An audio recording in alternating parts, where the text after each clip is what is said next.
Welcome back again. All right, fresh start. Ready, team? Let's go. Hey, Come on, pimps. what's life without a little adversity, huh? You gonna not go to work just because you didn't wipe good today? And you're right. I closed out all those No. chicks with dicks pages are gone. Well, we have almost half of our audience back. I wonder if the other half will ever show up. But if they don't, we'll party just as hard with you folks. We appreciate you guys jumping back in with us. Yeah, sorry guys. I don't know. I don't know what's going on. Don't know. I mean, because I'm getting consistent speeds and things like that, so it's not. I don't know. I did a hard reset on the modem, so hopefully that fixes the issue. I mean, sometimes you got hard reset those things, but yeah, I like to do it hard. It's the best. It's the best way to do it, really. I don't know if I need to go and reshare the link on socials or not. I'm pretty sure everybody understands where we are or whatever. So hopefully people will scoot back in. As far as people who super chatted, we lost all the super chats. Even better news. However, here's a little banner. Why is it doing it like that? I don't know. That's weird. But I mean, it's effective. It's in your face and it doesn't take any prisoners. I'm fine with that. What the hell is this thing It's fine. doing? I don't care. It doesn't have to scroll. It's supposed to scroll. I fucking click scroll, you fool. I don't know. Has there been an update on StreamYard recently or something that I wonder if that screwed anything up? Because I mean, they added this scenes thing that's in the beta testing on the left of the screen. I'm gonna fucking. Here's it's like I did a Patreon commentary for you lovelies yesterday on Audacity. I had to use that for the audio recording, and there was a whole update for that screwed it up. And Mike and I had to figure out how to send the file so he could upload it to Patreon because it formatted it in a weird, like it sent it to audio.com, which was like a weird new thing that Audacity is using. So I had to go ahead and export it as an MP.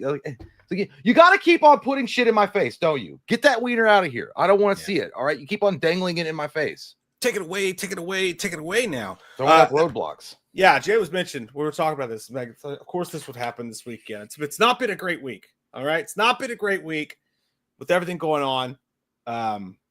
Sickness, UK losing. That sucked. Okay, that sucked. What just happened with the stream just now? Fucking sucked. Yeah, it does. It's a big old sausage fest. And the cherry on fucking top. You know what the cherry on top of the suck fest is? What? You know what? We fucking paid $12,500 yesterday because my fucking HVAC system went out. Damn! Right before, I literally thought you were gonna say you paid $12,500 in taxes. It's like you cheating. No, I don't pay those. That's smart. Wesley Snipes was a paradigm of that. I'm kidding. If you're watching, if they're watching, I pay them in installments. No, yeah. Our HVAC went out. Couldn't get it working. Paid like $200 to have someone come out and be like, "Hey, the thermostat's not working."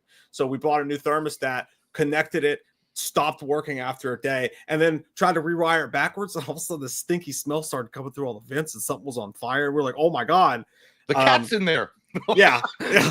Long story short, they're like, "Yeah, man, this thing's 20 years old. You guys need a new one." So we had to pay for that. And by the way, didn't pay for it. I don't have $12,000. Yeah. Financed it.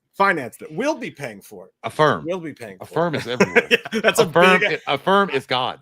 I don't know if a firm can handle that big of a payload, pal. By the way, the internet shit. I'm sorry. Lonely Boy Club was asking about the only. I think you weren't in here for it, but the news about Legend of Zelda, the movie. Nintendo dropped the news that it was going to be releasing in March of 2027. They're going to be filming it in New Zealand starting, I guess, at the end of this year into 2026 with a release date of March of 2027. And from what I understand, they're going to make it into a trilogy, which is pretty badass. Like that makes sense. Like that, it's a huge property for Nintendo. And if they do it right, it's going to be epic. It's going to be amazing. I would show you the article, but I don't want to share my screen ever again because not only are you going to see furry dicks or something else or BDSM stuff, not really, but I also don't want to like screw with the internet the way that it is right now because it seems perfect. So I don't want to do anything with that. Also, but it is exciting. I'm also not getting at the top of StreamYard now the option to separate regular chat versus super. Okay, no, there it goes. There's just okay. Cool. His name is Joey, and I love him. Says March 2027. Jesus Christ! It's not. I mean, I know, but you got to imagine? It's like, are you excited? Like, are you saying it like it's so far away? Or you're like, oh, damn, that's actually pretty not that. That's pretty close. I don't know. I take it like you're trying to say like it's pretty far away, but in my opinion, that's fine with me. I want them to do a great job with that. Like they could make that like Lord of the Rings style if they want to. I apologize. I just saw red for a minute and didn't hear a fucking word you just said the past 5 minutes. That's fine. Right? The herpes are acting up again. I'm sitting. Yeah, I know. It's like, yeah, you gotta get those valve tracks going. You missed your medication. Yeah, it's fine. It's fine. It's fine. We're good. Glenn Harris says who would play Link. I don't know if they've announced casting. They might have. I'm sure they have because they're going to start filming soon. But it's pretty exciting. I mean, if they, like I said, if they do it right, man, it's going to be epic. What? It's gonna be awesome. What? Legend of Zelda. Oh, they're making a movie? You piece of shit. I told you I wasn't fucking listening. Okay, well, I told you. Okay, yes, March 2027. Nintendo dropped the news yesterday, the day before, that they're going to be releasing The Legend of Zelda, a live-action adaptation, in March of 2027. They're going to start filming. What? At the end of this year. Oh my God! It happened. Strike a thunderbolt in this crack hole. But that it don't matter. It don't matter. But anyway, yeah. And after the success of stuff like Super Mario Brothers and things like that, I hope they do a great job with it because Nintendo, that's a staple for them. Yeah, huge staple. I don't remember a damn thing about that story. All I remember, and I think this was a big part of Zelda's package, was the gold game, like the Ocarina of Time for N64. No, the original game. Oh yeah, the original. Yeah, it was gold. The gold plate was like, you saw that as a kid in our time. You had to have it. Doesn't matter if you knew what the fuck it was, if you could play it. I don't remember playing it. I don't. I know I did because we all did. But like, you had it was just so cool looking. I didn't play. As I was stupid, I didn't play those. I couldn't beat it. I didn't really get into The Legend of Zelda until Ocarina of Time on the N64, which was fucking amazing. It was one of the best games I've ever played in my life. But that's after it was. Somebody said Nicholas Hoult for Link. I don't know, dude. Listen, I know he could do it. I'm not really. I'm not a Nicholas Hoult fan. I'm just not. There's something I know he's a good actor. Don't get me wrong. We've had discussions about this before, but he's like a great background actor. You know what I mean? Like if he's not leading the movie, I think he's better. Like, and there's nothing wrong with that. Bill Paxton was a great character actor. Like he didn't always have to lead the movie to be awesome. Thank you. And like, I'm sorry, but like he keeps going out for these roles as like Batman and shit like that. And like, I know he's playing Lex Luthor, which to me, it's not even great. Yeah, that's but like, so just be Nicholas Hoult, dude. Like not everyone's Batman. That's okay. Yeah. Like, you know what I'm saying? Like, I'm not Batman either. Yeah, him playing Lex Luthor is like me waking my wife up in the middle of the night for sex. And she's like, I don't think that's a good idea. I'm like, oh, well, that's fine. I will. There's porn for a reason. That's what it's there for. I'll finish it myself. I don't need your help. But yeah, I actually, I know that you said you were kidding. What about I know some people aren't going to like this. What about Aaron Taylor Johnson? That's Nick Hoult 2.0. You I don't think so. motherfucker. I think Aaron Taylor Johnson could do it. I really do. I don't know. There's something about him. I think he was great as Kick-Ass. I think he did a good job. I don't get it. Well, people want him to be Bond. I'm like, that guy's not fucking Bond. I don't think he's a good Bond. Actually, speaking of Bond, I know we're moving at 100 miles an hour here, but speaking of Bond, there was that rumor that one of the guys that was originally up for the part for James Bond when they were casting Daniel Craig is now in the running again for James Bond. Which guy? I don't know. I never heard of him. Oh yeah, just some. So I mean, groundbreaking new. Who's that guy? I don't know. Just a guy. Yeah, I agree with Mind the Gap. Actually, I think it should be Corey Cunningham. Cutting. You're a rock star. It's cutting. Like, who is this? Drink some water, Mike. Thank you. Thanks, buddy. I need to. I gotta watch it. I also start pounding the whiskeys. This is not good. It'll be crazy.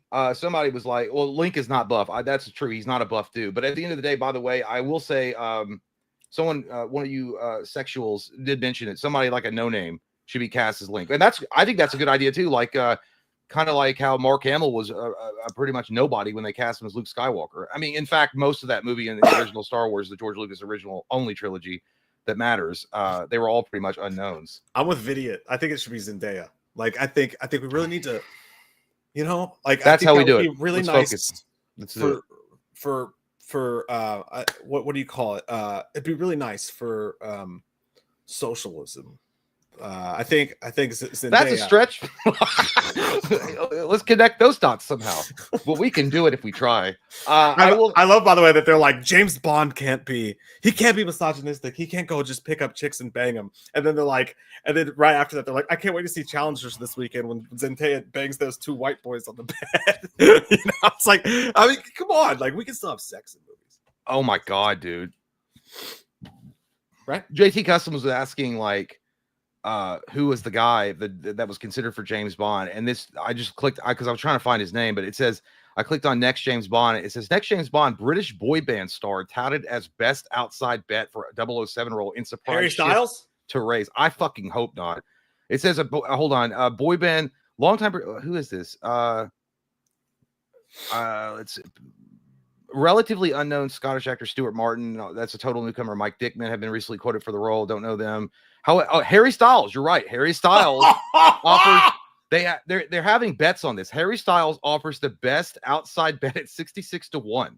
Oh my god! They added, while unlikely, the pop star turned actor continues to intrigue fans with his evolving screen presence and charismatic charm. Fuck, you know what, that dude. Fuck it, no, fuck it, dude. Let's just go get Tom DeLonge. Might as well get Tom DeLonge while we're at it. Oh my god, dude! My name is Thomas DeLonge. Literally, the last time I saw Harry Styles was at the end of the Eternals as Star Fox, an intergalactic rapist, as it were. But whatever, it doesn't matter. And that was the last time you saw him.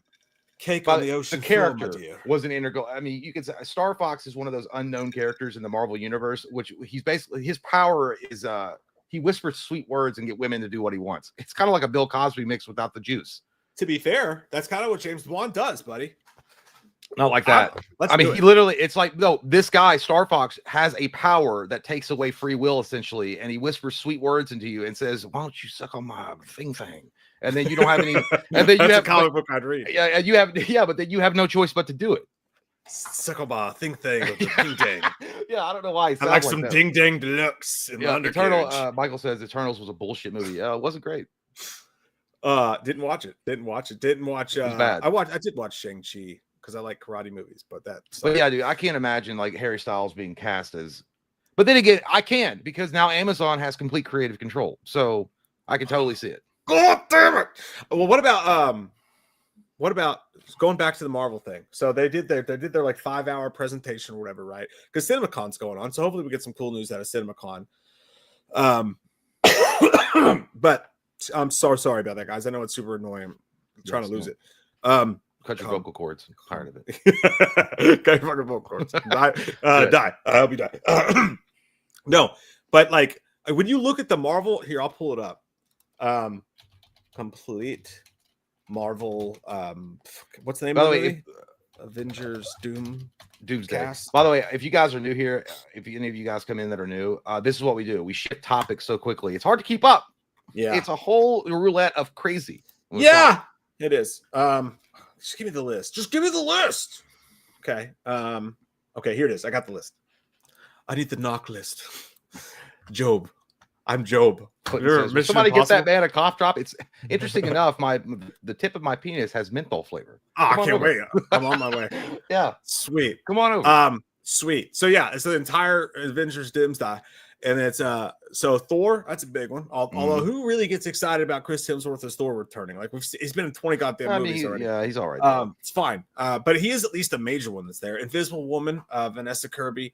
Anthony Mackie as Captain America, Sebastian Stan as Bucky. It's a lot of Disney Plus, type of shit. Letitia Wright is Black Panther. I didn't know. I didn't watch the Black Panther movie after the Chadwick Boseman movie, so I don't know. Did she become the actual Black Panther, or they did a second Black Panther movie? Yeah, they introduced. They did. They introduced Namor. Are you guys serious? Did that really happen? Yeah, the Chadwick. Wow. Show. Fucking wow. Yeah. Paul Rudd's back as Ant-Man. That's fun. Wyatt Russell's U.S. agent. A whole bunch of duty ding dong. Simu Liu is back as Shang-Chi. So that guy seems that's gonna be great. Douche in real life. Florence Pugh. Kelsey Grammer's back as Beast, so that's fun. I do like that. I did see James Marsden was back. Yeah, that's cool. James Marsden. Here's the thing.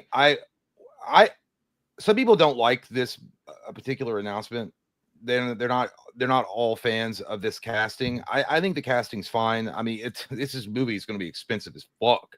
But of course you're going to have morons that are unhappy eternally because they haven't been dicked down in a long time, that are mad on the internet because there's not enough women in it. Yeah, well, so what? There's plenty of women in it. Like, people are mad that She-Hulk wasn't in it, Captain Marvel's not in it, Scarlet Witch isn't in it. But again, there's a lot of women in it. Just said Simu Liu's fucking. I think there's 4 women in it. I think there's 4 or 5 women in it. But it doesn't matter. I don't care. I just wanted some cool characters in the film. I mean, and I'm sure, by the way, this is the cast that they announced, but we're gonna have some side characters coming in, I'm sure, that wasn't announced.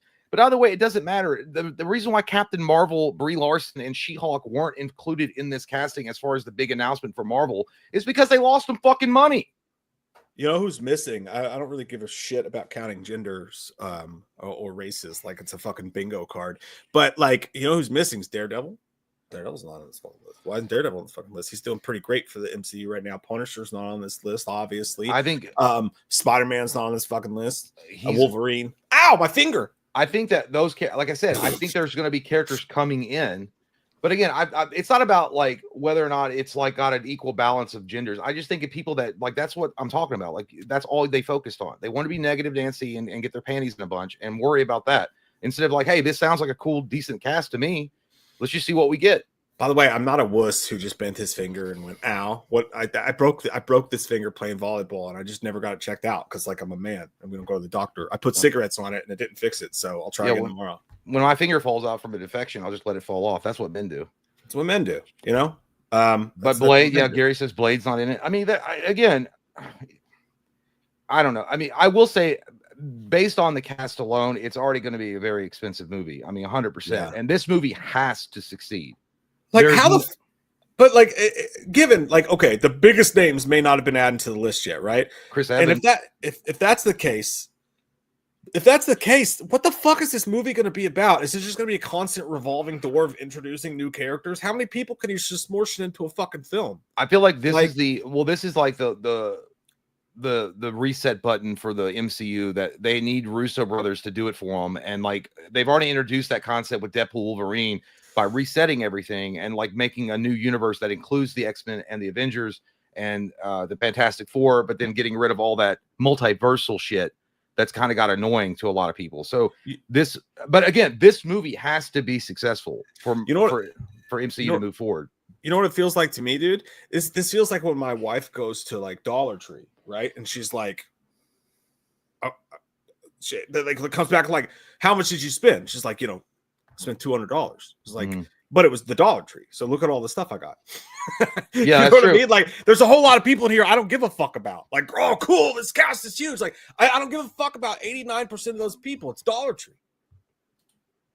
Multiverse is wide open, like my ex-wife's legs. But yes, you're right. It was wide open. But and now I hope they close it for good, because I think that's what's happened is Marvel has gotten so far away from good storytelling. They're just focused on this multiversal shit, and it was cool at first. Don't get me wrong. No Way Home was awesome with Maguire, Andrew Garfield reunion, but I did look behind me to see if she was looking at me, and she was, unfortunately. But yeah, I feel like that was what worked, and then after that, it's like gotten kind of annoying and repetitive and kind of stupid and cookie cutter, and everyone knows it's going to be there, and it's time to move on from that, Jack. Yeah. I agree with you 100%. Hey, you know what we should do? What? Wait a minute. Kyle says all Marvel cares about is dividing their fans. That's a bold strategy, Kyle. Let's see if that pays off. Because I don't think it's worked out so well. I think they're floundering because like this. Sometimes you go to a buffet and you're like, there's just too many options, and they have too many options, and like they just don't have enough good writing right now. And it's not the problem is they're trying to make a great big finale out of nothing, because this past phase has been fucking nothing apart from Deadpool Wolverine. So if you're not going to get Deadpool Wolverine come in there, and you're not going to use the Daredevil TV stuff, it's just a bunch of fucking nothing. What do you got? Nothing. There's 100% no way they don't include Hugh Jackman and Ryan Reynolds. as Daredevil or Deadpool and Wolverine. There's no way. I mean, it's too big of a. I think you'll see them pop up in Secret Wars, not in Doomsday. Me too, Imran. Me too. Milk and cheese is good. Cheese too. It's fucking good, dude. It's fucking good, dude. Hold on before you do that. I'll be right back. Where are you going? Why? I'm gonna go get some adult soda. I'll be right back. Okay, that's good for you. It's got adult soda. Just means that it's got real sugar, and it comes with a hit of insulin for your diabetes. That's everybody adult knows that. Everybody adult, one bite, everybody knows the rules. I've been watching those pizza reviews, man. They make me laugh. Have you guys seen that one where he's like, he does Little Caesars and the whole time he goes, pizza, pizza, pizza, pizza, pizza, pizza. That makes me laugh. I like it. I do like it, Jim John. We're gonna go to the email right now. As you guys see in the bottom, anybody who super chatted, it stole them from us, and I would like to give them back to the people because I'm a man of the people, and I'm a man who likes to have sex with sheeple. People. Sheeps and people are the same. It's fine. I will say, I mentioned it earlier. I did watch Skinamarink, Dinky Doos, and I felt it was scary. By the way, I feel like it was like it was weird. Don't get me wrong. I didn't know a lot of what the fuck happened. I felt like it was like a car accident that I survived, but I don't remember what happened in the car accident. You know, like it was like I wrecked. And then I woke up out of a coma in the hospital, but I was like, that was scary. And they're like, what happened? I was like, I don't know, but it was really bad.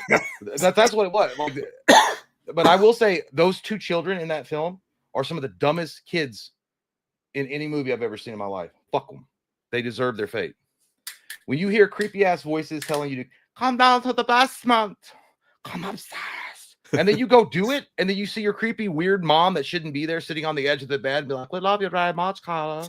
And you don't turn around and leave, you're an idiot. You deserve it.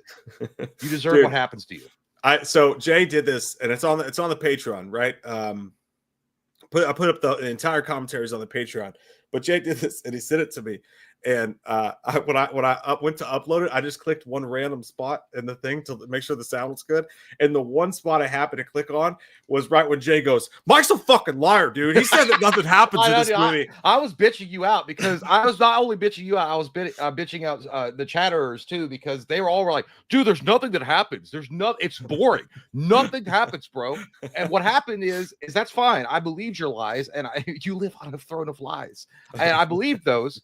And the sun was setting when I started watching it, and it was completely pitch black by the end of that movie. And I was like, yeah, but no one told me that it was like a goddamn mushroom trip.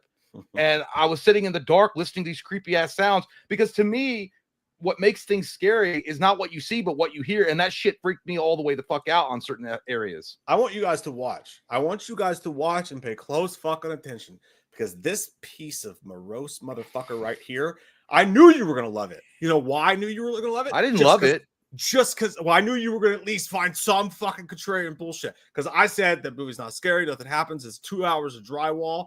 And I knew as soon as I fucking said that, you were going to watch and be like, this is actually really fun. Scary. Cody said it was scary. I was all scary too. Well, dude, that's exactly what you fucking did. Because it was that type of movie that freaks my butthole out. It's the way they film. Now, I will say that. If I watched Hereditary, it was like, it's scary at all. That's like a PG-13 show. Just because I told you it was fucking scary. If you have peanut allergies, maybe you should eat fucking peanuts and cake.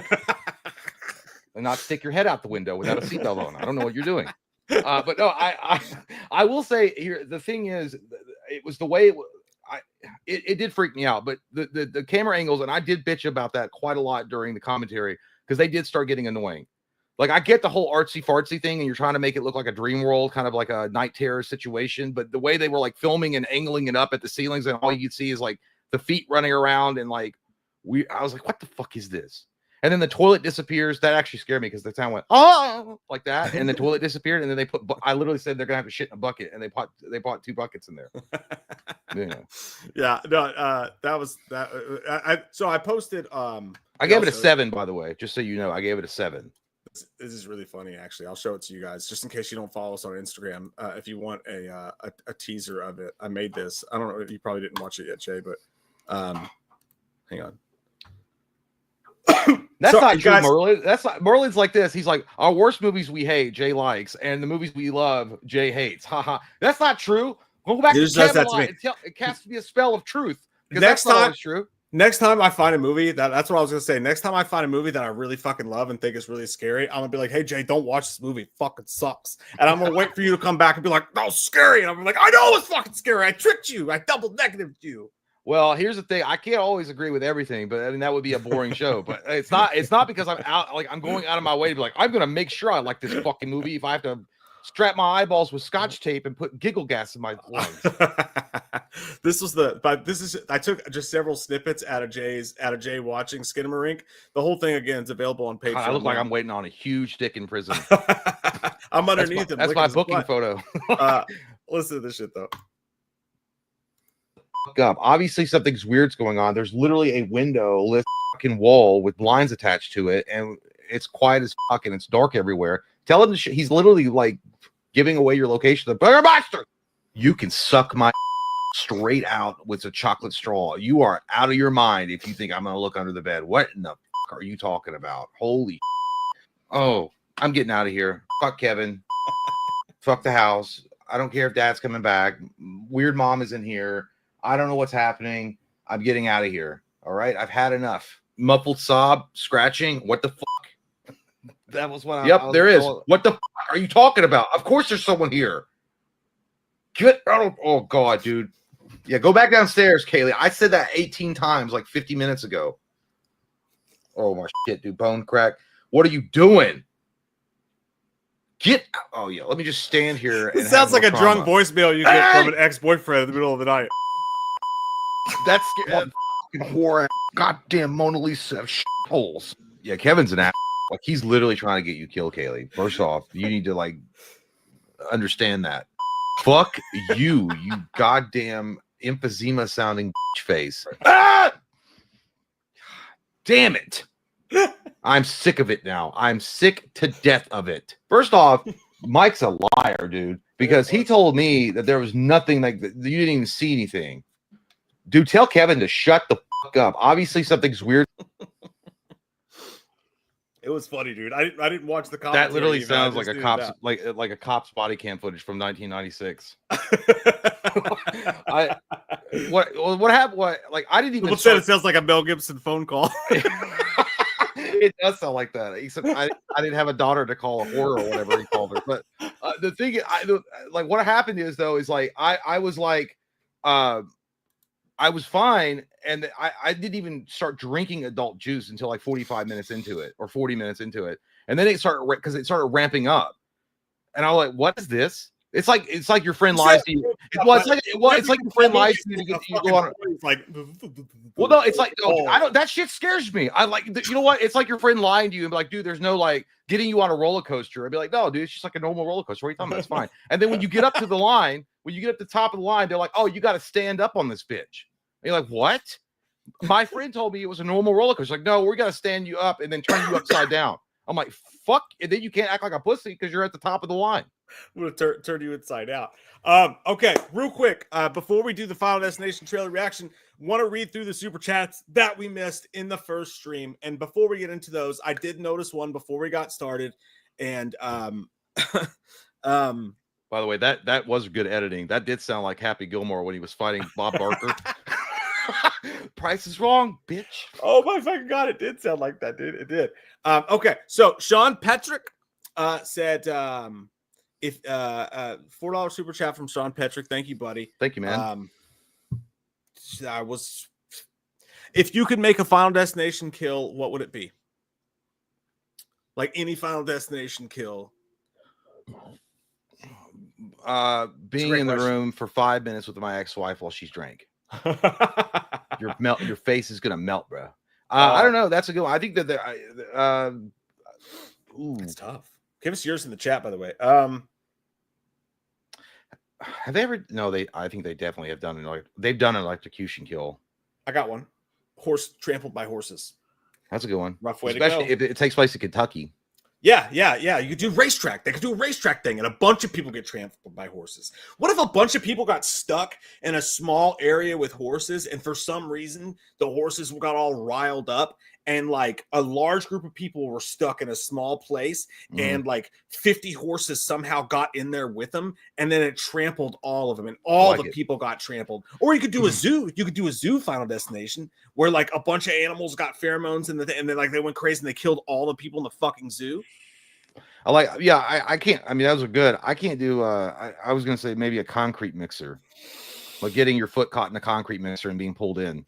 Yeah, it's like a singular kill. I guess I'm thinking or is that what they are called? Like the thing that I might be wrong.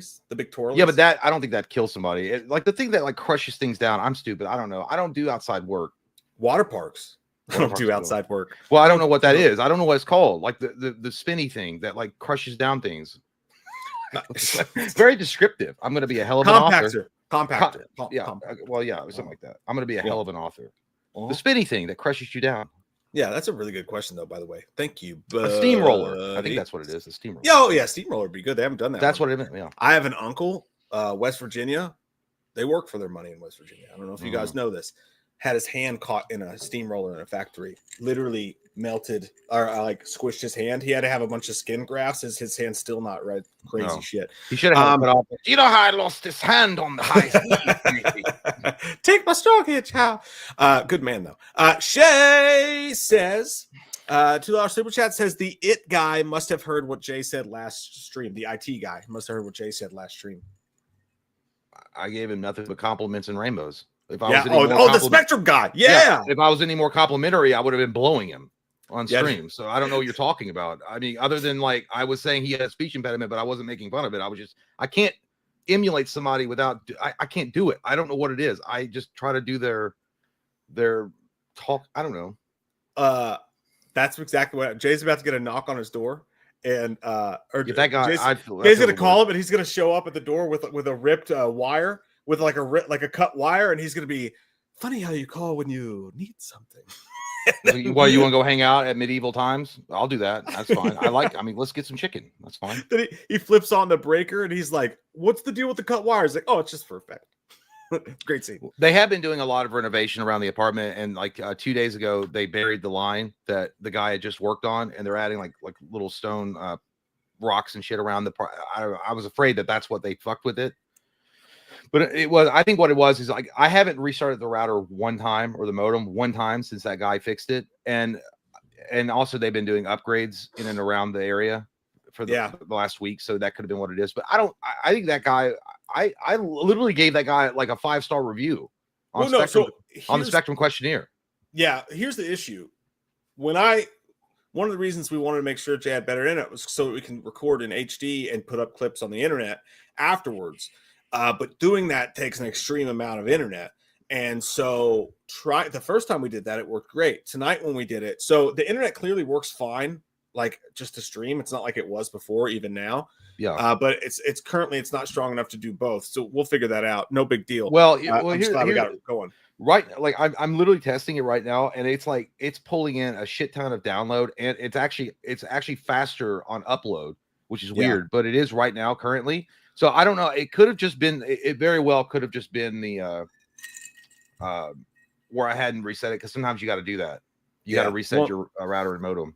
We'll get it figured out. But the good news is the internet's it's at least good enough for us to stream, which is all that really truly matters. JK said my message was maybe for 9 months. Thank you, JK. Have you ever heard Old Time's Sake by Eminem? There's a part in the song where he sounds like he's doing Jay Slenderman voice. I don't know. No. Fuck, I'm so sorry, guys. I saw some people asking why I was dying. I'm getting over the flu or COVID or something. I'm on the ass end of it, and that's where I like to be, right on the ass end. But I'm still talking this much, obviously. I'm going to listen to that song, though. I'm going to bookmark that and listen to it because that sounds fucking hilarious. Maybe that's just Eminem getting drunk and forgetting that he was drunk and recording the track. He gets a little crazy with the accents. He says sometimes you walk out fast, you don't know what's going on. and then someone come and give me a song in its own. I don't know. Me friends with the monster inside of me head. Christopher Sampson, fly me to the moon like that bitch Alex Cranston with the $20 super chat. We really appreciate you, Thank you, Christopher. man. Again, sorry everybody. If you sent a super chat, your super chats now are working. Please keep sending them. We really appreciate them. I don't know if you heard, but I just replaced my AC unit. It was $12,000. I'm just joking. So give me money. I'm done. No, I'm kidding. We really do appreciate though. But yeah, no, they're working now, but we're reading the old ones. Chris said, I said hello, everyone, and that my team, the Yankees, kicked ass today. I asked if Loomis could sing Take Me Out to the Ball Game. Mike, I asked if you still had something against black stepchildren. I've been watching old streams since you guys have been off this week. Wait a second. Whoa, dude. Well, that's I don't new information that I was not aware of. What is going on in your part of the woods, sir? You're gonna have to direct me to I got HR. 5 on it. I don't know what you're referring to specifically, Chris. You're gonna have to email me the link to the video so that I can watch it. And if in fact you know what, it was probably some dumb weird rant I went on that didn't actually. I'm scared. No, I'm not. I know I didn't say anything that bad. Yeah, it would have already been possible. it would have already been like crucified and laid out like the Shroud of Turin on Twitter if it was the case. So I just can't remember that. I like a part of me remembers a rant about blacks. This was funny right here. That could have been yesterday at the bar at Applebee's. I don't know. That's what it is. He was drunk. Love you, Chris. Thank you, man. Appreciate you. Loomis needs to sing "Take Me Out to the Ball Game." I'm not racist. Take me out to the ball game. That's all you get. I don't know the rest of it. The crowd. Take me out to that crowd. Mike doesn't like black stepchildren, and that is a problem we'll have for a fact. And now, root for that home team. Hit that ball over the goddamn stands.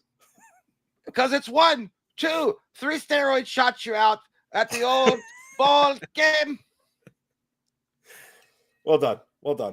I'm not racist. I don't watch baseball. I'm sorry. The only baseball exposure I've ever had is like the major league movies. And like Angels in the Outfield. Great films. By the way, Braves fan. I've been too busy. I haven't got a chance to watch opening day nor today, but I'm pretty sure we're 0-2, so that bucket sucks. It's gonna be fine. It's gonna be all right. Love you, Chris. Love you, man. John McClain sent us 125 fucking claims. Wow, dude. Holy shit, man. Thank you, man. And by John McClain, I mean our buddy Tim Crowley. Good to see you again, man. It's good to see Tim again. As always, I'm so sorry that got lost in the hey, but we love you. You're always a face for sore eyes. You're the best, dude. He says, ask you guys if you thought that Final Destination will be 90 minutes or over 2 hours. Can't stay tonight, but we'll rewatch later. Take care, dude. Hey, thank you, dude. I 100% think the smart money is to put it on 90 minutes. I don't think they're going 2 hours. Mm-hmm. Yeah. I don't think traditionally any of the Final Destination movies have gone more than an hour and 40 minutes, right? Or an hour and 45 at the most. I could be wrong because it's been a minute since I've watched all of them, but I think the smart money is to put 90 minutes into a Final Destination movie because that just makes sense. You can get right to the point and not worry about like over exposition and all the other bullshit that weighs the movie down. I like to weigh you down, my cock.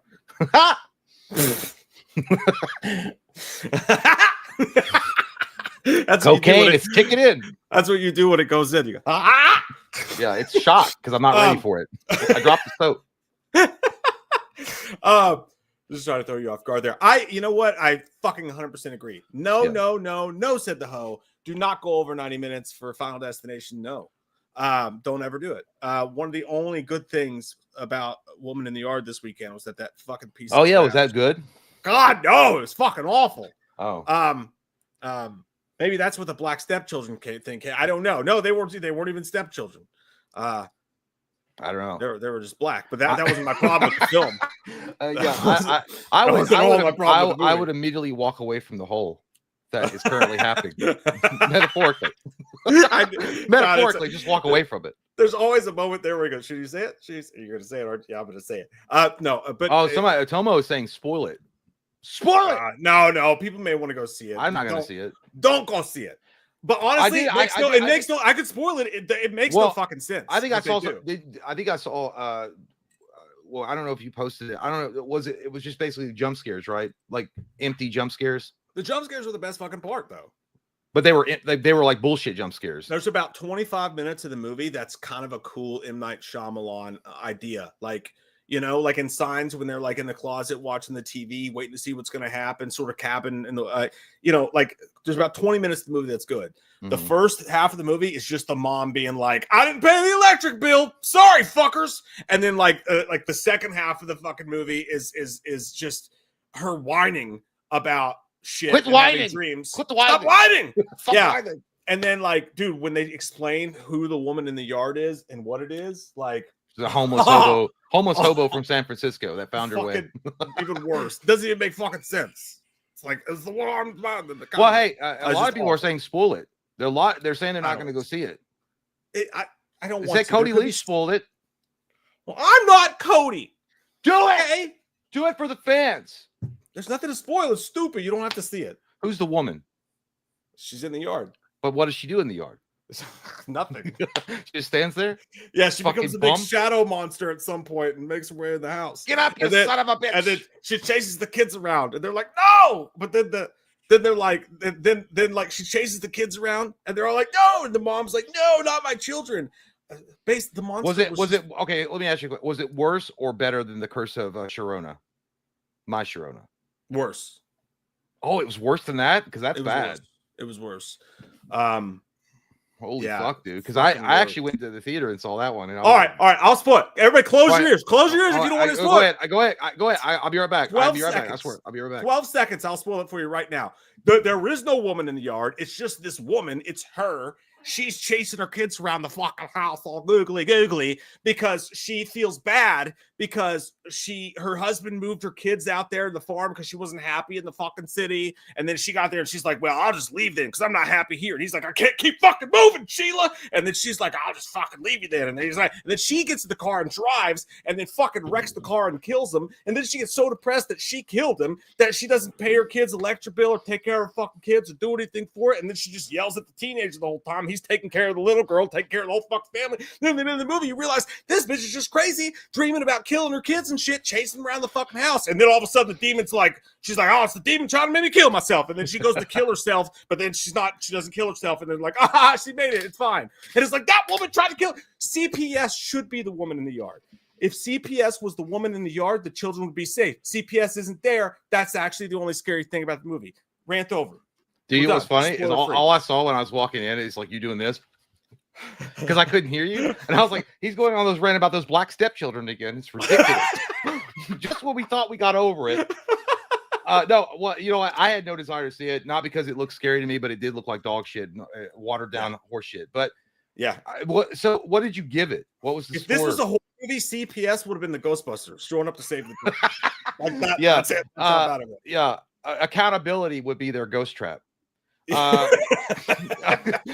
got one. Oh, and by the way, the power just magically comes on at the end of the movie, and they're like, "Oh, not power."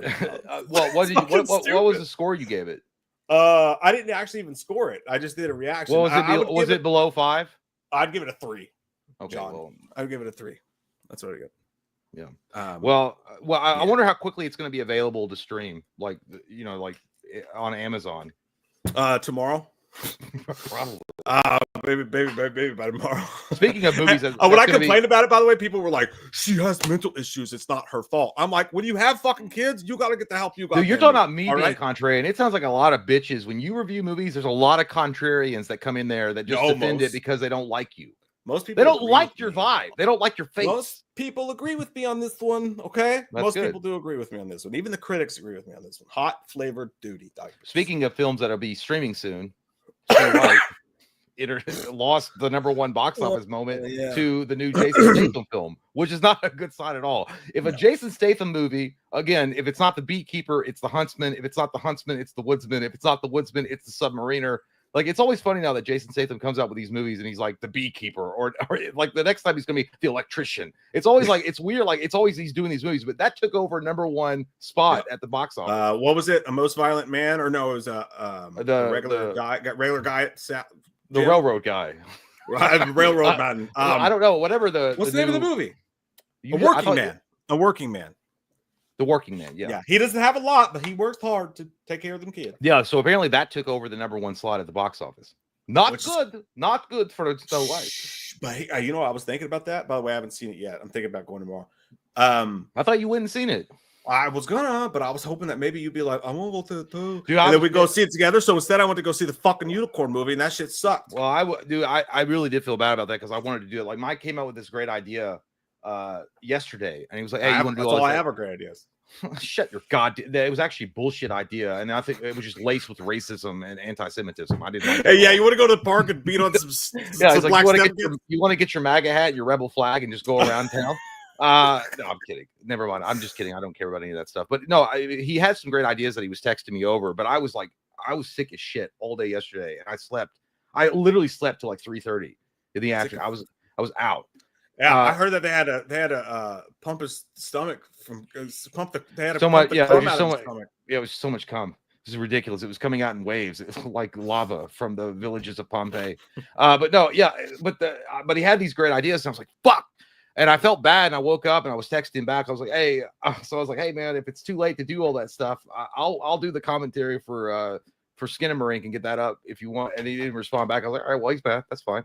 I left my phone at home. No, I know it's. I left my phone. But I was like, "All right, well, that ship has sailed." Daddy came by once in a lifetime and said, "Hey, do you want to reconcile and go out with my screen?" And I wasn't there. I wasn't there. Your stepdad wants to take you to the ball game. You better fucking show up. He may not show up, but you better fucking be on that step waiting. Pump the jam, pump it up while your stomach's full of cumma. That's what he said. But no, yeah, but there were some good ideas in there. But for show, I don't think I would have been interested in going to see the Jason Statham movie. But the other idea you had was cool. You had the idea of like doing. Well, we have to do Hereditary at some point. We're gonna do that together for Patreon. What? Right? No, Heretic. Heretic. We're doing Heretic. Heretic. Yeah. And then Mike had this other idea about like going through because I haven't sold them yet. I've got like 17 long boxes of comic books that I still need to sell because it's very sentimental to me. But I don't collect anymore, so I want to sell them. But we were gonna go through them and kind of grade them and do that for a Patreon stream, which it's boring and nerdy, but it would be fun too. Yeah, we'll still do it. We'll do it another day. It's okay. We'll do it another day. My daughter's in Ireland right now. My D-Land says, Jesus, Jay. What do you mean, Jesus? Don't bring up the Lord. Nothing happened. Yeah. No, my big kid's in fucking Ireland right now with her grandma. In Ireland. She's in Ireland. That's crazy, dude. And then it's just been a crazy dude. This week's been fucking nuts. Merlin said live auction. No, it wouldn't be a live stream. Well, that actually could work, doing a live stream and going through these boxes of comic books. Yeah, but we wouldn't be selling them. I wouldn't be selling them. No. I mean, if somebody threw out a huge offer and they're like, "Hey man, grand," I'm like, no, I was just gonna bring a sixer over.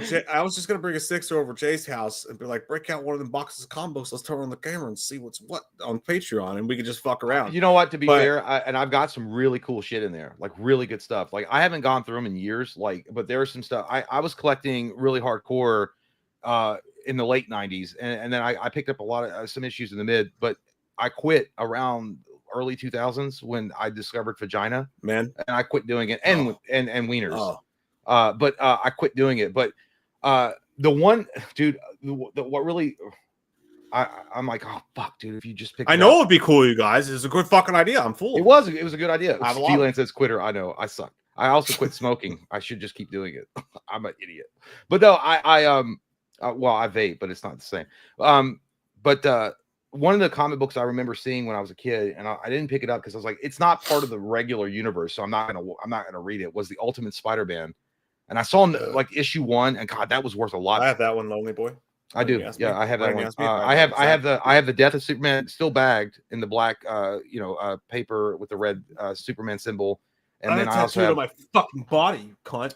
I also have the Return of Superman in the white bag that's never been opened, but they're not worth much because they printed the shit out. Like there were so many prints that went out of that. It's not like you're not going to get a lot for it. But you know what's selling like a motherfucker, dude? Like, holy shit. Invincible issue 1. I just checked. No, I wish. It's selling for over $1,000. Yeah, that's I bet. Well, we just watched those with Eric, and he brought up, obviously that they had the original comics, and I just completely forgot there was even original comics to it. But I bet they are selling like crazy. Imagine if you had that graded and autographed. I know. Well, I was already that was. I don't know when. And I didn't even know that was an Image comic book. We could pay for some good internet.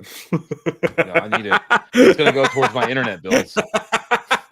I'm gonna have fucking like a Spectrum guy that just lives in my apartment and like helps me.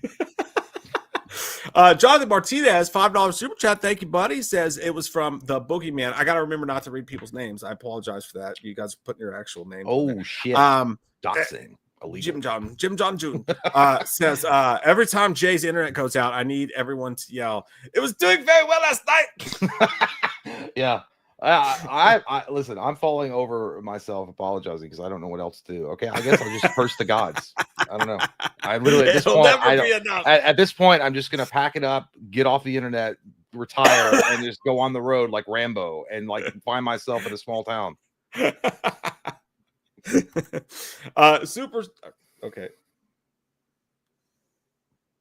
Super Sharky Gaming says this is pretty much what I said in the super tip. Said, "Sup, gays? Had the state championship for forensics last week. I placed 9th in all of Pennsylvania for dramatic interpretation. Pretty much what that is a one-man show for 10 minutes. That's sometimes I have to do those to make money to pay for my electric. But he says, let's have a great night. Cheers, boys. Cheers. Cheers. Gotta be honest with you, man. That sounds kind of gay. A one-man show at the theater. Yeah, here's where I found his cum specimen. And I wasn't sure, so I had to taste it. Appreciate it. That's kind of cool, though. I had a kid just go do a for engineering class, do a presentation on like a board game. So I imagine that's got to be. It sounds like extreme tension because you got to get up in front of people. This guy had to put on a 10-minute play basically by his fucking self.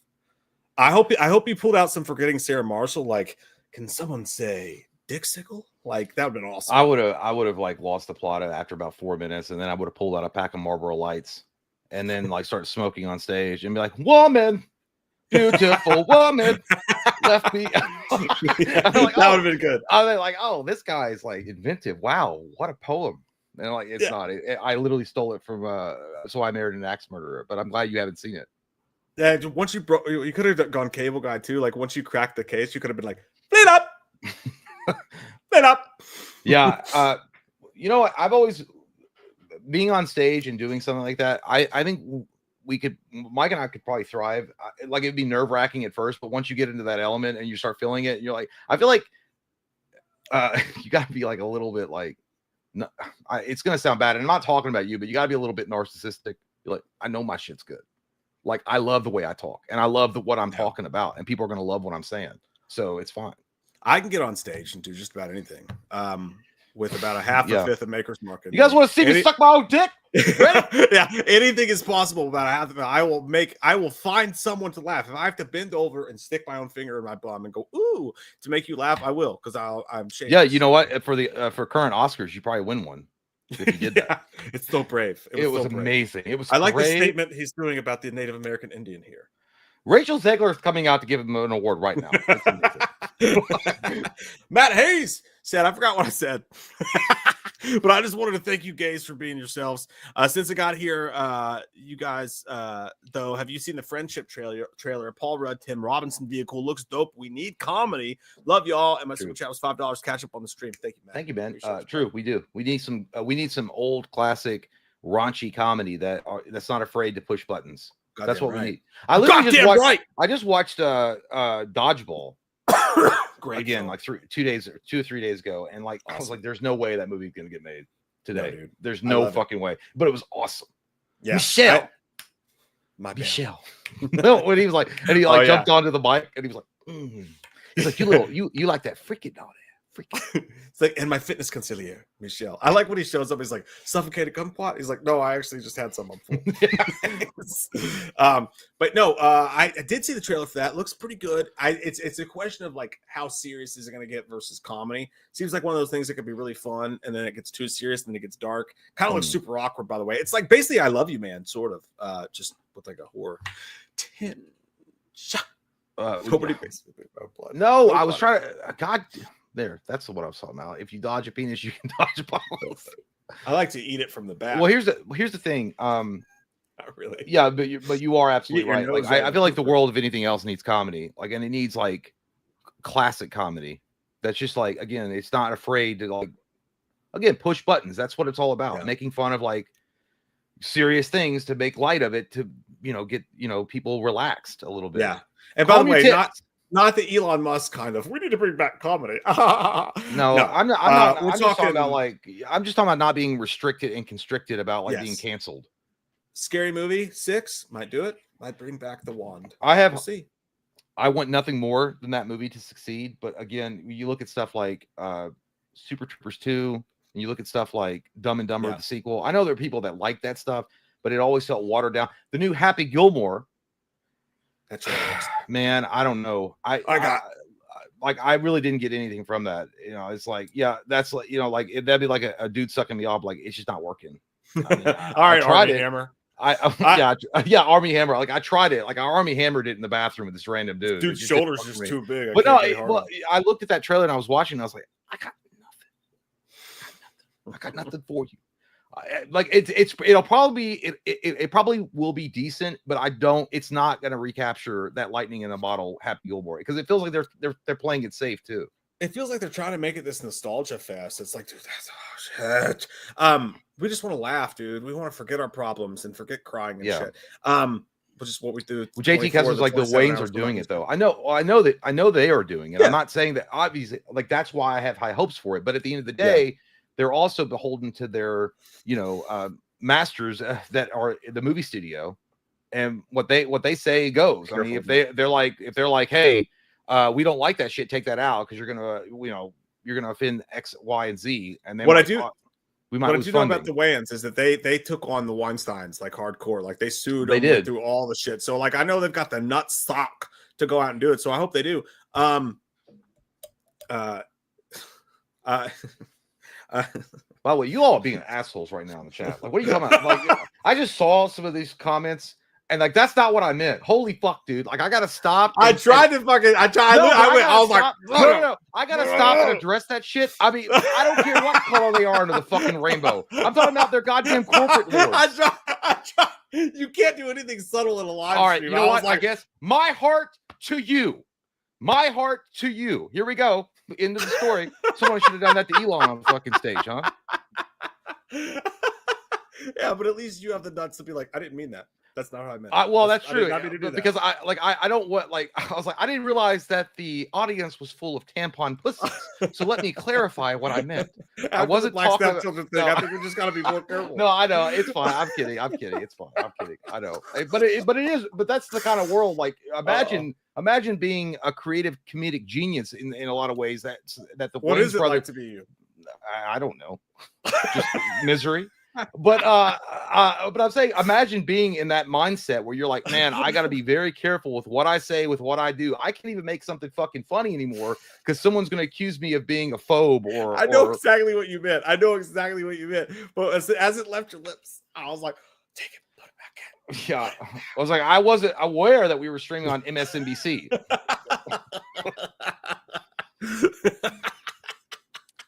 I agree with Chris. That's the thing, dude. That's what it is. That's what it is, right? Like here's the thing, and I've always said it before. It's all about context, and it's about like how it's like what the meaning behind it. No, like you can make jokes, but it's about context and what's the. You know what? I'm fucking done. White devil. Well, I'll just take my ass back to Europe, I guess, and live among the Christopher Columbuses. You're gonna fucking kill me. Okay, unique New York. The Human Torch was denied. God, I am so glad that we're not a real bigger political. Well, either that. No, if we were bigger, that's fine. That's fine. I just why we're not into political shit, because it would be awful. Because I mean, after a few cervezas, feeling a little loose, you're like, you know what? Fuck it. I'm gonna talk. And not in like in a bad way, but just like calling it out as it is. Yeah, someone's like, I heard. Check out what this guy said. You're like, fuck you, asshole. Yeah, that's. I don't know. JT Cousins on you, dude. He's like, drink something, Mike. I'm getting over something. You're annoying JT Customs, you idiot. I didn't go to the doctor because I'm a man. Pretty sure it was the flu, maybe a little bit of Ebola, definitely some COVID in there. It's all mixing together. I'm on day 7 tomorrow. Day 7 tomorrow. God damn, Kyle says I'm gonna snort coffee up my butt. Well, that'll wake you up straight up. That's the way to do it. That's a good way to get your beard itch. Okay, all right. Now that we've reached a safe spot in the show, where there's absolutely nothing controversial happening, why would that happen? Because I mean, we could turn a mundane thing into it. Let's watch. For the first time, I've been aching in my wet loins. Okay, well, I literally got I've got to pop the cork. I do. I have to pop the cork. I haven't done it once. I was going to wait. I'm a man. Well, no, your definition of men means things. Just go pee. Just go. I don't even want to look at you anymore. Just go pee. How about that? Fuck you, dude. Oh, me and my friends, we get high on the drugs and we go to Kroger stores and have sex with your buds. And then people get pregnant and then they get really sad. And then all you can afford is some noodles because you're a dad. Noodles. Told you guys I can do anything on stage. Freestyle rapper. That's me. That is me, a freestyle rapper. I can turn off this banner now because we have caught up on those super chats. And anything you guys super chat now will be current, updated, and fresh with a funky flow. I don't know why that made me laugh, actually. Hey, Mike, you want to go Speedway? Speedway's where you always run into that friend from high school who has no teeth anymore. It's like, hi, Mom, I've been gone. I'm like, good. Clearly, you've been on crack. I'm like, oh, I've been on some crack. I've been on some crack. I've been hopping. I look at me. We've been in high school. I'm like, we're back in high school. That happened way too often. I lived in Winchester, Kentucky, and that happens often. It's like, oh, can you buy me a bacon like a teeth sandwich? And I'm like, sure, I'll buy you a bacon, egg, cheese sandwich. What the fuck just happened, man? Speedways or Sheets. Dude, Katie and I, West Virginia, went to the Mothman thing. I like to call him the Mothman now because we're friends. Got super shitty. Had our Uber stop off. Everything was closed, so we just had our Uber stop off at a gas station. It was a Sheets gas station. Never been to one in my life. Our dinner went from like having a nice dinner at Roosters or something, ended up just eating a gas station pizza from Sheets and an Old Bay flavored soft pretzel. And gas station pizza is what we ended up fucking eating for dinner because we were drunk perverts. I got 5 on it. That's the only part of the song I know. That's all I know either. I got 5 on it. It was actually surprisingly delicious. Okay, what, I got a Sheets pizza. I got a pizza. Yeah, Sheets pizza. I don't know where you left off on Super Chats, so we're just gonna wing it. I'm going to talk to you live, Dell. Okay, ready? Action says Wawa kicks butt. We're Lexington is supposed to be getting one pretty soon. I think at the end of this year. Pretty interesting. Hello, Shiri McCrumble. Immortal, I wouldn't have been able to make it through losing my son without you guys. So thank you for being who you are and being the best channel on YouTube. Man, I'm really sorry to hear that, but I'm glad that we can give you a little bit of some joy. It's really shitty, dude. I'm sorry, but thanks for being here, dude. I don't get offended. Well, that's good to know. Sup, Imran? Sup? You guys excited for Doom the Dark Ages? I am. Mike sits when he pees. Absolutely. 100%. I know. I've seen it. So let me ask you guys a question. Are you guys, I know that there are some, and I hate going back to this, but are you guys excited about the Zelda movie? Or do you think it's going to be not good? You know, like they're going to fuck it up somehow. I know. I'm excited. Like, that's why I'm asking. Michael, oh yeah, I'm sorry. Again, the ADHD. Yeah, Doom: The Dark Ages comes out in May. A continuation of Doom Eternal. You know, the Doom video game series, first-person shooter, Mega God. It comes out in May. I don't care about Zelda. That's fine. That's fine. Blu-ray says, "Are you looking forward to the Running Man remake with Glenn Powell?" I did. I think I've only followed a little bit of that, but that sounds great. Here's the thing about the Running Man with Arnie. It was a good movie for its time. I enjoyed it. It was a great action film, but it definitely was not the Stephen King novel at all. Like not even close. Because I'd read the Stephen King novel, and it was so far different. They did what they did, and I had a good time, like I said, with the Arnie movie. But I'm excited if they're going to be more true to the novel when it comes out. Tomo says, I think it's a live action Zelda movie. Yeah, I know. I that's what I mean. Like, I know it's a live action, but they have a history. Sometimes they can fuck these things up by doing, I knew a girl named Zelda. Action says, yeah, she was magical. That's what they say. Fuck Zelda. It was the boogeyman. Okay, that's fine. That's fair. Let the Triforce fall into the hands of Ganon and see how you feel about that when you say fuck Zelda. Dookie says, Jay, did you see the Multiverse of Madness? Is that the what is that? The Multiverse of Madness? Is that Doctor Strange? I did see it. If it's the sequel, I don't know. Zelda from Pet Cemetery? No. The RPG game, Legend of Zelda from the NES days. Edgar Wright directing the Running Man. Now that's what we're talking about. That feels nice. That feels nice. Tomo says, is The Rock going to be Ganon? I fucking hope not, dude. Like, listen, I'm not against The Rock. I think The Rock generally is a good guy. I mean, like from what I see, I don't know. It could not be true, but he seems like a good guy. His acting ability, though, work in progress. He's gotten way better than the Scorpion King for show, but he's not like exactly like Marlon Brando out there.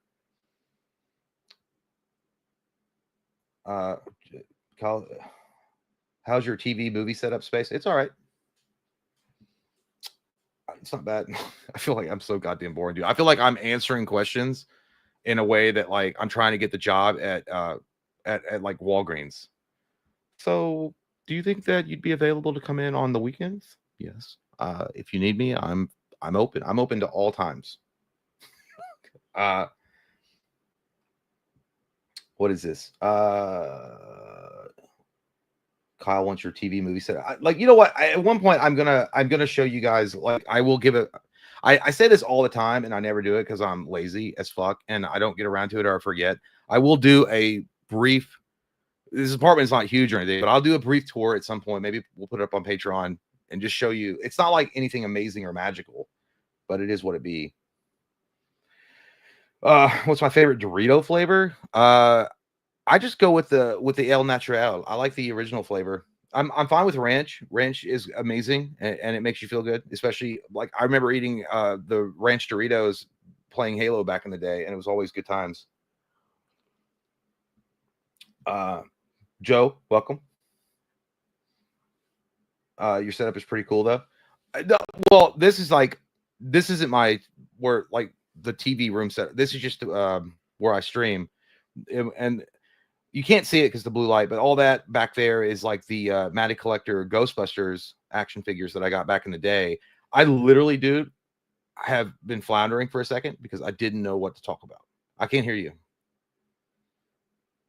Sorry, my little one just got home from a sleepover and tears. But it didn't go well. Not good time. So I was dadding.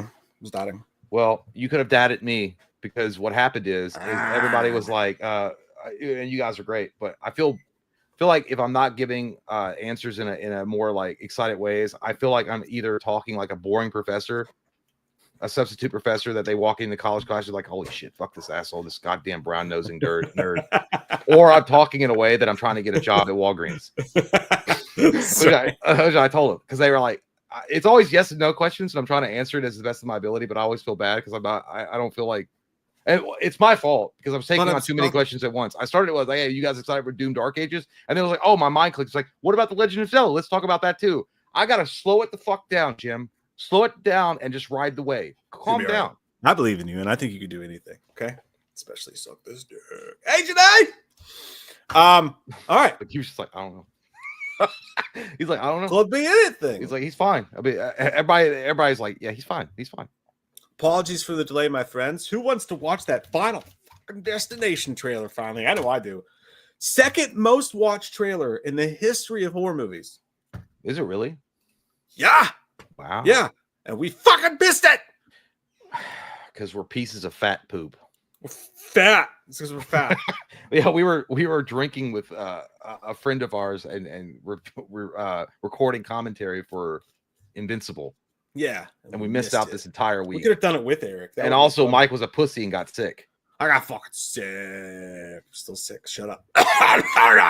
Disgusting. I was just trying to open a cough drop, but I dropped it. I feel like that meme of that cat when he's like sitting up on a high rise and he's like, pathetic.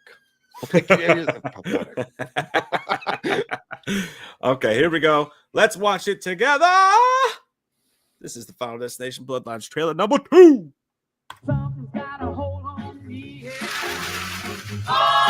By the way, definitely demonetized. There's music, so oh well, there do we whatever go. You guys want? It's a free for all. Take your shirts off. There we go. Royal Rumble. Drinks all around.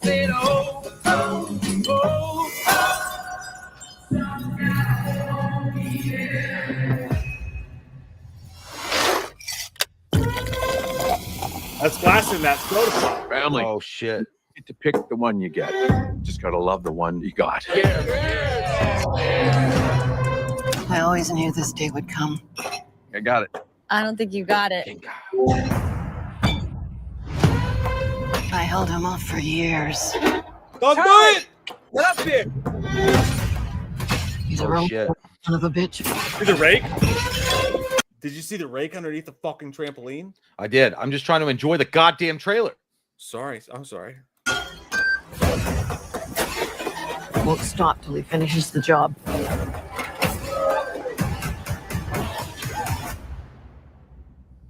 Death is coming for our family. Oh.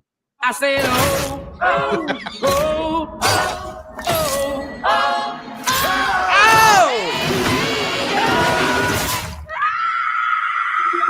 Oh! Quit being dramatic. Grandma, what's happening to us? Years ago, I had a premonition that started it all. I saw what shit. death was about to do. 1950s.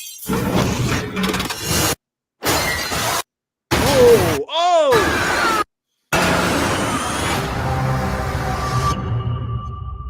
I saved a lot of lives that night. Everyone needs to get off the dance floor! Lives that were never meant to be saved. But death doesn't like it when you mess with his plans. Damn, This dude. book, it will show you everything you need to know to keep our family safe.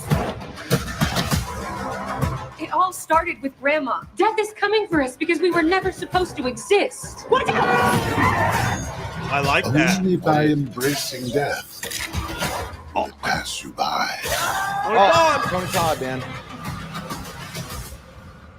Maybe Death's not actually coming for our family. Hey, That would be crazy. It's the dude from the earlier trailer. Yeah, wait Hey, a minute. man, dude that looks died fucking twice now. dope. That Yeah, dude died well, twice now. unless he like envisioned it and escaped it somehow in the first trailer. So, by the way, That looks fucking awesome, dude. And I love the idea that it goes back to this chick in the 1950s or early 60s that was on the Seattle Tower and saw this like vision and then caused this ripple effect that spread throughout the ages. That's pretty badass. Yeah. Well, so like Bloodlines, right? Obviously, that's where the Bloodlines thing comes from. And normally, you don't want to name a horror movie Bloodlines. We see how that goes in the past. It doesn't always go well. But that's why they called it Bloodlines, right? So something happened with his grandma back in the day. Yeah. She wasn't supposed to be born or something. Something. She said she wasn't supposed to save that many people. Yeah, because the in the sky. So I guess that's probably gonna be the opening kill. I kind of wish they didn't show that, but Well, I guess maybe. the opening kill is probably gonna be the Skyrise restaurant. No, catches fire. that looked like no. I would say the opening sequence is going to be that picnic area, and I feel like that's a flashback sequence that'll happen later in the film when they're trying to explain it. They're like, "Why didn't Grandma come to the picnic?" It's like, "Oh, she's a drunk old whore that's addicted to gambling." He's like, "No, it's because she's in hiding. She's in hiding." So she's basically what's her hot pants would be from Final Destination 2 if she had survived. Allie Larder. If Allie Larder had survived and not died, she might be that older lady that's like trying to, keep away from death's door, or also like what Devin Sawa was trying to do at the end of Final Destination 1.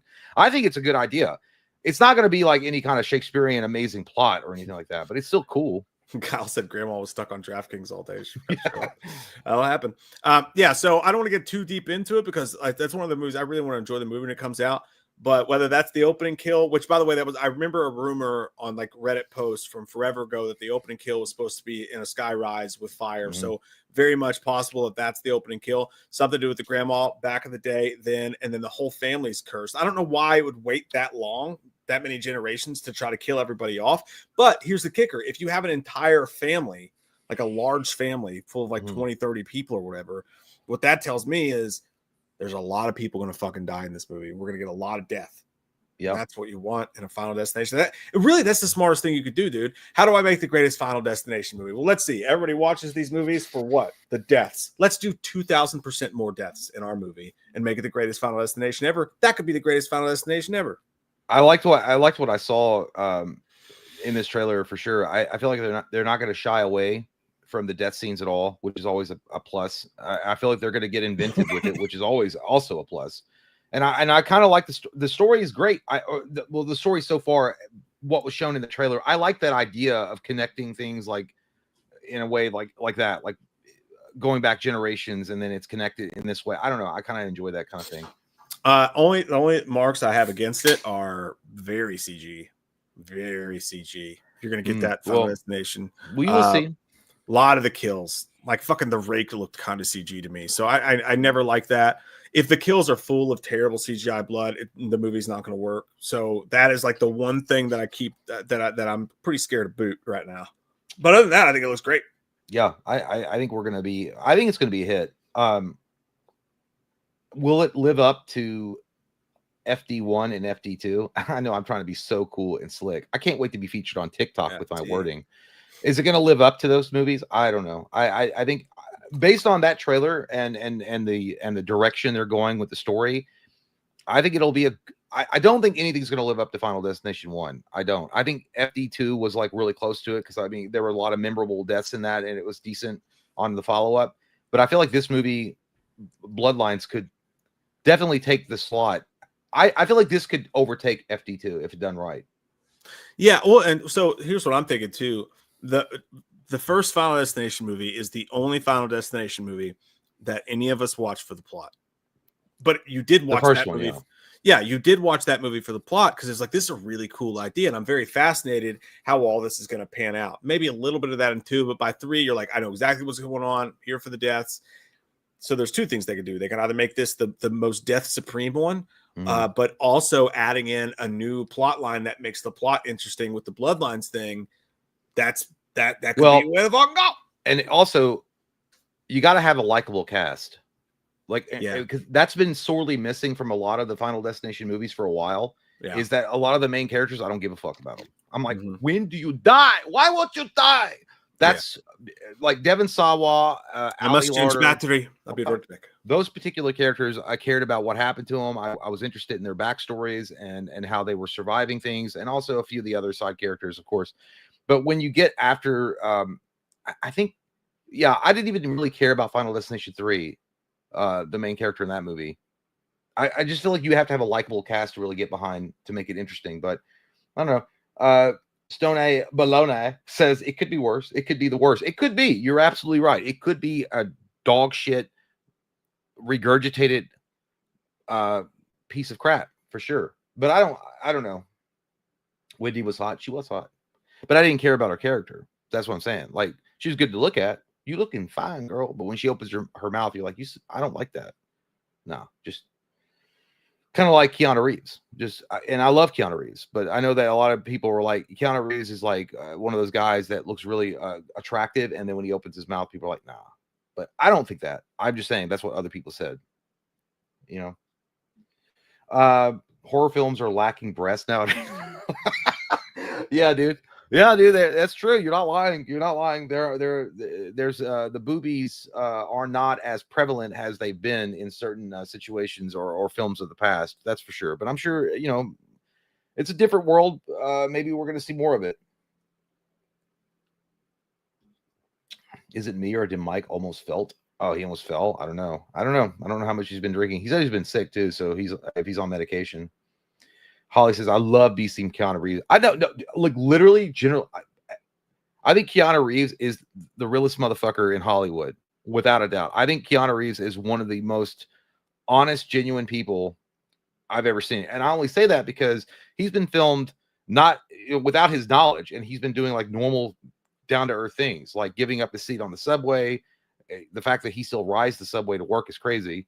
When there was a plane that was delayed, and instead of him doing the diva attitude, he stayed with the passengers that were affected by the delay of the airplane, and like they all got like a taxi or something, and he was like, he seems like one of the most genuine dudes of all time, and he had a really rough personal life. I'm saying like there have been chicks that have said in the past, like as soon as he opens his mouth, he just sounds dumb. I don't know, maybe they're dumb, who knows.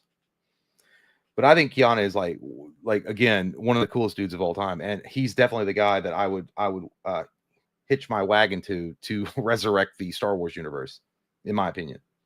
But we're talking about Final Destination. How dare you sidetrack me? Stupid Star Wars opinion, you stupid twat. Shut up. Well, blame the chat. They're all the ones talking about how Keanu is the GOAT, and he is. Keanu is the GOAT. What are you talking about? He's the one. I know he is the one. What's but yeah, as far as the film goes, I think it's going to be good. And of course, like I said, somebody mentioned that it could be the worst one, and it absolutely could be the worst one. Indeed. But I just don't see. It looks like they really put some thought into like making some thought into a plot that balances out the cool death scenes. And a lot of the Final Destination movies didn't do that. Like after a while, they just gave up on telling a story, and they're like, "Yeah, people are here to see the fucking deaths, so 100%. Whatever." 100%. Yeah, I love the fact that it's so. I love the fact that the trailer's so popular is great news. Bad news if the movie sucks. If this movie's getting this much attention and that opening day box office is going to go ham, and then everyone fucking hates it, good luck putting out another Final Destination movie. This movie will survive on word of mouth, 100%. So if it sucks balls, big old donkey balls full of sweat from the desert, then everyone's going to know about it after the opening weekend, and it will drop off quick. I do think it'll be good. I worry about the CG, but apart from that, I think it'll be good. Hopefully. Yeah, I don't think it's not I don't know. Would you guys consider this a tentpole movie? I wouldn't have before, and that's what I worry about. That they didn't know how, they didn't understand the demand for the product. So if they just kind of slap something together, and then you put out this trailer, and it's the second most viewed horror movie of all time, trailer of all time, then you go, "Oh fuck, we should have made it good." You know what I mean? It's kind of like how if Mike and I make a video that goes viral for whatever reason, like, "Oh shit." Yeah, that was not the one. I thought it was going to be a goof. Yeah, that was the one. Well, somebody there are a lot of people. It can't be as bad as 4. I can't remember 4. Is that the roller coaster one? No, the third one's the roller. I can't. Roller coaster. 4 is the race car track. Oh yeah. See, I don't remember 4. I don't remember 4 at all. You shouldn't. Just try to forget it the best you can. But like, you know what? Hey, put a poll up and ask: is it going to be good or is it going to suck? That's a good idea. Fine, I'll do it. I'll do it because I wanted to, not because you told me to. Oh my god, dude! I was suggesting it. Don't do it if you don't want to. And then I'm going to gaslight you. I can't be gaslighted. I lived with my mother my entire life. That's true. I'm very good at it. I know about it. I'm like impervious to gaslighting. Yeah, she's got like a Doctor Strange, master of mysticism when it comes to that. Somebody else gets gaslighted. I'm like, you were merely born into the dark. I was molded by Stacy says, don't forget to gatekeep. Yeah, we'll gatekeep it. What does that mean? I don't know. But no, I'm genuinely interested in whether the chat thinks it's going to be good. I mean, I see like kind of there's kind of Splitsville a little bit. I'm excited because I think it's going to be a good time. I just put up the poll. Final Destination Bloodline will rule or suck. Options are yours. Take your stance, my friend. Yeah. Michael says 5 was 3D2, but that was better. Oh yeah, it was. I forgot about that. That was pretty dope. Stronger than I wanted it to be. I'm not gonna lie, dude. If my internet had completely crashed out tonight, I was gonna drive up there and just do it, and then I would have stayed the night because I would be like, my wife would have been like, "Where are you going?" But I'm going out with the boys. I'm sorry, you can't understand that. That's what I was. By the way, that's what I was thinking last night. I almost did it. I was thinking yesterday. I was thinking, come over, throw a little rouge on you. No, we can film some stuff, and then maybe we get done filming right about the time the UK game starts. Maybe we got to go out and watch the UK game together because we're here. Maybe we could do that. I know if I hadn't been like if I hadn't been a pussy and being affected by some kind of a virus or possibly the allergies in the air, I would have been like, yeah, I should have taken that medicine. So I would have been. I never take medicine. I literally don't take medicine. I don't trust it. I'm one of those dumbasses that are like, your natural body's immunity needs to fight it off. It needs to do its own thing. And by adding these chemicals into your body, I'm starting to sound like a conspiracy theory of a subreddit, but I'm like, just have some ivermectin. No, but I broke down. And I took some a Dayquil, which it's supposed to keep you. No, it's supposed to keep you fucking awake, and it didn't. It launched me into the deepest, most coma-like sleep I've ever had. That's okay. You don't want to take that and then drink anyway because it's got acetaminophen in it, so that's not good. Don't drink and take. I know that's how I almost died. This one time, Mike and I were done filming, and I went back home, and I was drunk as fuck, dude. I was so hammered, and I took Tylenol. I took like 3 Tylenol, and I literally fought for my life, clawing out of the dark hole that was death. And I told Mike about it the next day. I'm like, dude, I don't know what happened to you. I've never felt like that. He's like, dude, you took Tylenol. You took Tylenol, and you were drunk as fuck. And I'm like, I didn't know that. I thought it was normal. I'm so paranoid about Tylenol. I won't take it completely sober. I actually hate taking medicine too. I have major medical anxiety, so I just stay away from medicine completely if I can. But well, I was so sick, dude. Like so, guys, we were supposed to film with Eric on Monday, right? And I woke up sick as shit. My daughter had a dance competition on Saturday. Woke up on Monday, like 102.5 fever, awful. And then I knew that because Eric has to travel and he has to get these Airbnbs together and do all this Eric stuff. From so pretty much it, by the way, if you guys. Yeah, and there's those Invincible commentaries are on his Patreon. We watched the whole season. We've watched all 3 seasons. This is great. Join that shit. But I texted. I felt so bad. I was like, I'm still gonna do it though. I just want you guys to know that I'm very sick and I don't want to get you sick. But if you say you want to, I will be there. And dude, I was so happy when we postponed it to the next day because 10 minutes after I hung up the phone, I was like, I gotta get in the bath because like it's bad. I got in the bath. I got out the bath, dude, and I was soaking wet, butt naked, soaking wet. And I got out. You felt like Kyle Reese in Terminator 1 when he came out. Yeah. There's nothing better in a bath when you have the flu or whatever, or fever. And I got out of the bath, dude, and I was going like I was like my whole body was convulsing, and I was like, if I had to record a commentary right now, I'd fucking die. Dude. And the fucking HVAC had just went out, so it was fucking cold. Like it was only like 50 degrees, but it was cold. Like having the flu in that shit sucked, dude. Well, I gotta be honest, man. I was like, by the way, I know that Tylenol is bad for you. I take ibuprofen. I that's my Avery is like saying Tylenol is bad for your liver no matter what. Use ibuprofen. That's what I stick to. But in that particular instance, when I went home, there was just Tylenol, and I took it because I didn't know any better because I'm an idiot. But anyway, when you texted that, I had just got in the shower, so I was ready to go. I was like, oh, here we go. And then I saw that. I'm like, this is my thought process. I was like, Mike just don't want to do it today, and that's fine. No way. Well, I'm not that big. No, I would never do that. I was like, it's fine. I was like, I'll back him up. And then I was like, but then when I read your follow up, and I was like, oh, he's actually sick because you had mentioned that you weren't feeling good the week before. Yeah, and I was like, yeah, but it was fine. Everything worked out okay, so we were good. But no, dude, I was taking ibuprofen like they were fucking candy. I was like, I don't care, because the only thing made me feel better. Well, you weren't feeling good when we filmed, and then because Mike asked me, he was like, hey, dude. He's like, was I way more drunk than normal? And I'm like, no, man, you were fine. Because what had happened is that, and I don't know if you guys know, but when you're not feeling well and you drink, it kind of enhances the effects a little bit.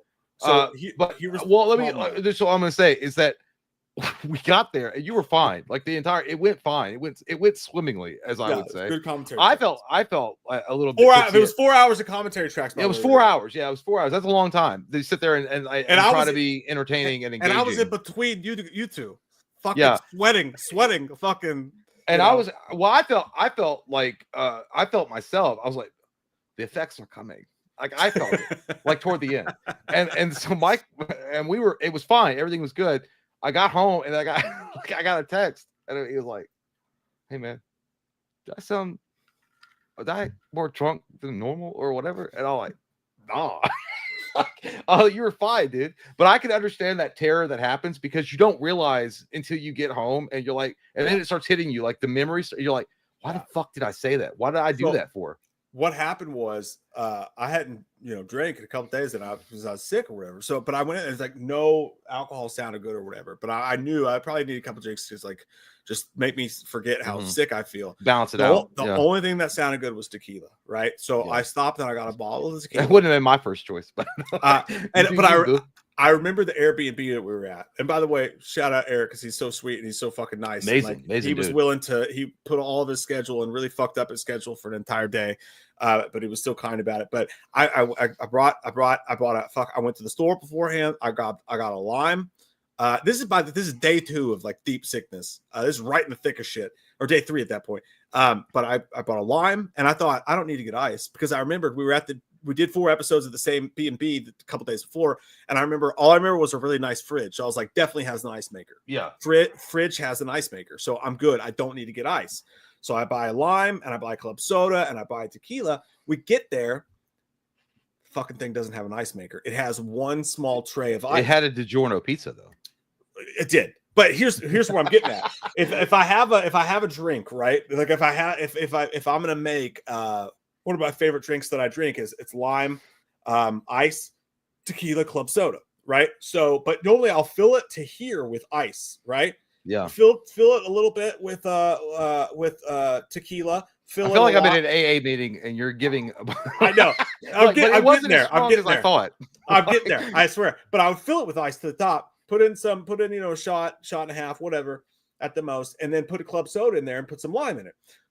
There was no ice, and I was really scared I was going to run out of ice. So I didn't think about this. I would put 3 ice cubes in the bottom of it. Yeah, it did look fancy. Yeah, so I put like 3 ice cubes in it instead of filling it to the brim. Mm-hmm. I didn't realize though that to make the glass full, I was pouring it to about fucking here with tequila. So the ice was floating it. Yeah, so like we got done filming, and I go to grab the bottle, and I look at the bottle, and the bottle's fucking half empty. I drank a fifth of fucking tequila and had a beer with each episode. By the way, so I had a fifth of tequila and 4 fucking beers. And then when I got home and realized that's when I texted you, and I was like, "Hey man, how bad was I really drunk?" Well, because like I hope I didn't fuck that up. No, you didn't do anything bad. You got a lot more animated toward the last episode and a half because you literally put the microphone on my dick and asked my dick to give its thoughts. At what point? I do remember that. Yeah, you're like, "Hey, what are your thoughts?" I'm like, "Oh," because I didn't know what to do. Yeah, like, Eric got up to like fix the track, and I was like, "Your thoughts?" Because Eric is one of the sweetest persons of all time, but we don't like know him. We don't like really hang out with him every day or something. So I was just like, "Oh," like I was like, "Yeah, that's funny." I don't know what to do. I was like, "Oh, my penis would say this." If it was just me and Mike, I was like, "My penis would say this."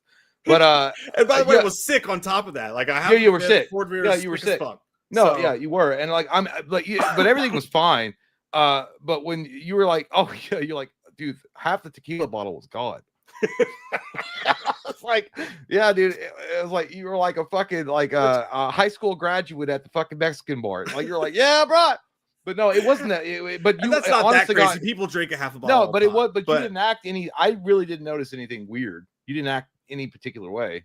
Yeah, I think I wasn't trying to get fucked up. I was just trying to get through the day. But that's where it gets you, man. Because the problem is when you're sick and you start drinking on top of it, it complicates it because you're starting to feel like you think you're feeling better and you're not. Yeah, like that virus is raging through your asshole, and it's like I'm gonna take. Then the virus gets drunk. The virus in your body gets drunk and makes it worse. No. I did, and when I got home too, I had my backpack with all my shit in it, like all my fucking stuff. And I walked to the house, and I was in such a good mood. Like I was like, because I was stressed about that. Like I really wanted to do a good job. I didn't want to fuck it up. But when I got home, I was like, I did it. I got through it. I was sick, but I got through it. It was good. And then I got home, and Kenny's like, she looks at me, she was like, "God damn, you're drunk." And I was like, "Oh, I'm not. I'm fine." And I was like, "Do you want to sit outside, listen to music? It's nice out." That's always the best. It was nice outside. It was. Yeah. You should just date me because we could just like I'd be like, "Yeah, let's go outside and sit down in the nice sun and drink some more." But at the end of the day, it was no everything. It went well. Everything was fine. But I get that panicky feeling too. When we did my birthday stream, I literally, dude, and I only hit 10 beers. That's all I did. And I know it's only 10 beers. I know that's a lot, but it was Miller Lite, guys. Come on. It's not like I was hitting like, shots of fucking Jaeger. They or tell you to anything get like 8 that. glasses of water a day. Yeah, I'm not like, I wasn't being crazy, but I felt so wasted.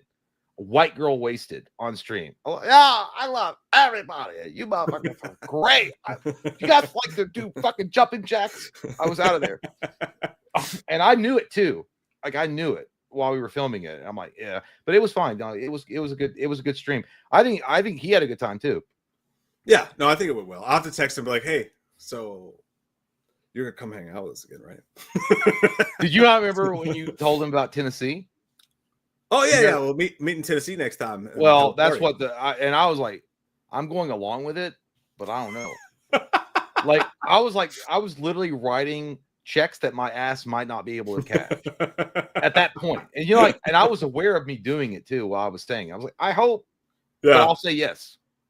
It'd be fun. I think we should do it. I think it'd be fun. Okay. What have you guys been saying? We've got the regular super chits on now.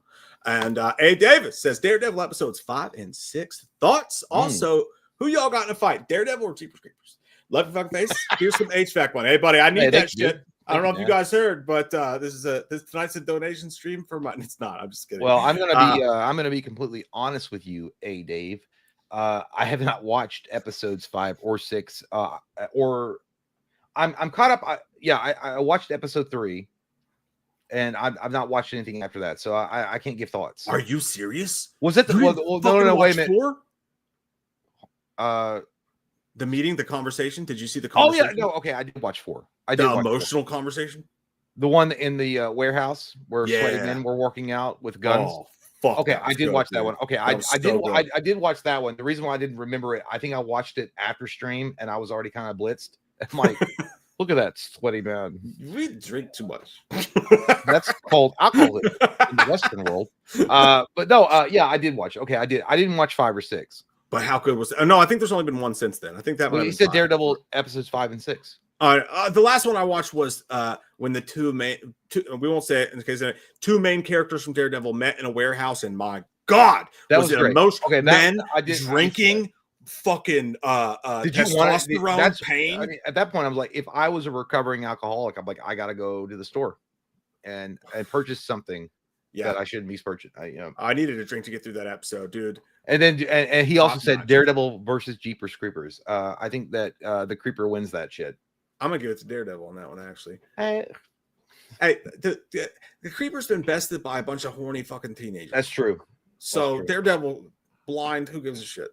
And he can't take his fucking eyes. He would eat his eyes and be like, these things taste like shit. No, he wants his fucking ears.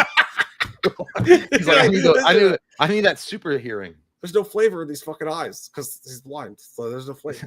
Take it or leave it. Call your sponsor, Jay. I don't have one. Yeah, it sponsors me. That's why we're fucked. They left. They quit. Yeah, dude, loving what Daredevil's doing though. Loving it. Yep. Michael Barton. I like it's making everybody's faces bigger now. Like Streamlabs did StreamYard did like an update regarding Doomsday. They haven't said if Jeremy Renner, Tom Holland, or Benedict Cumberbatch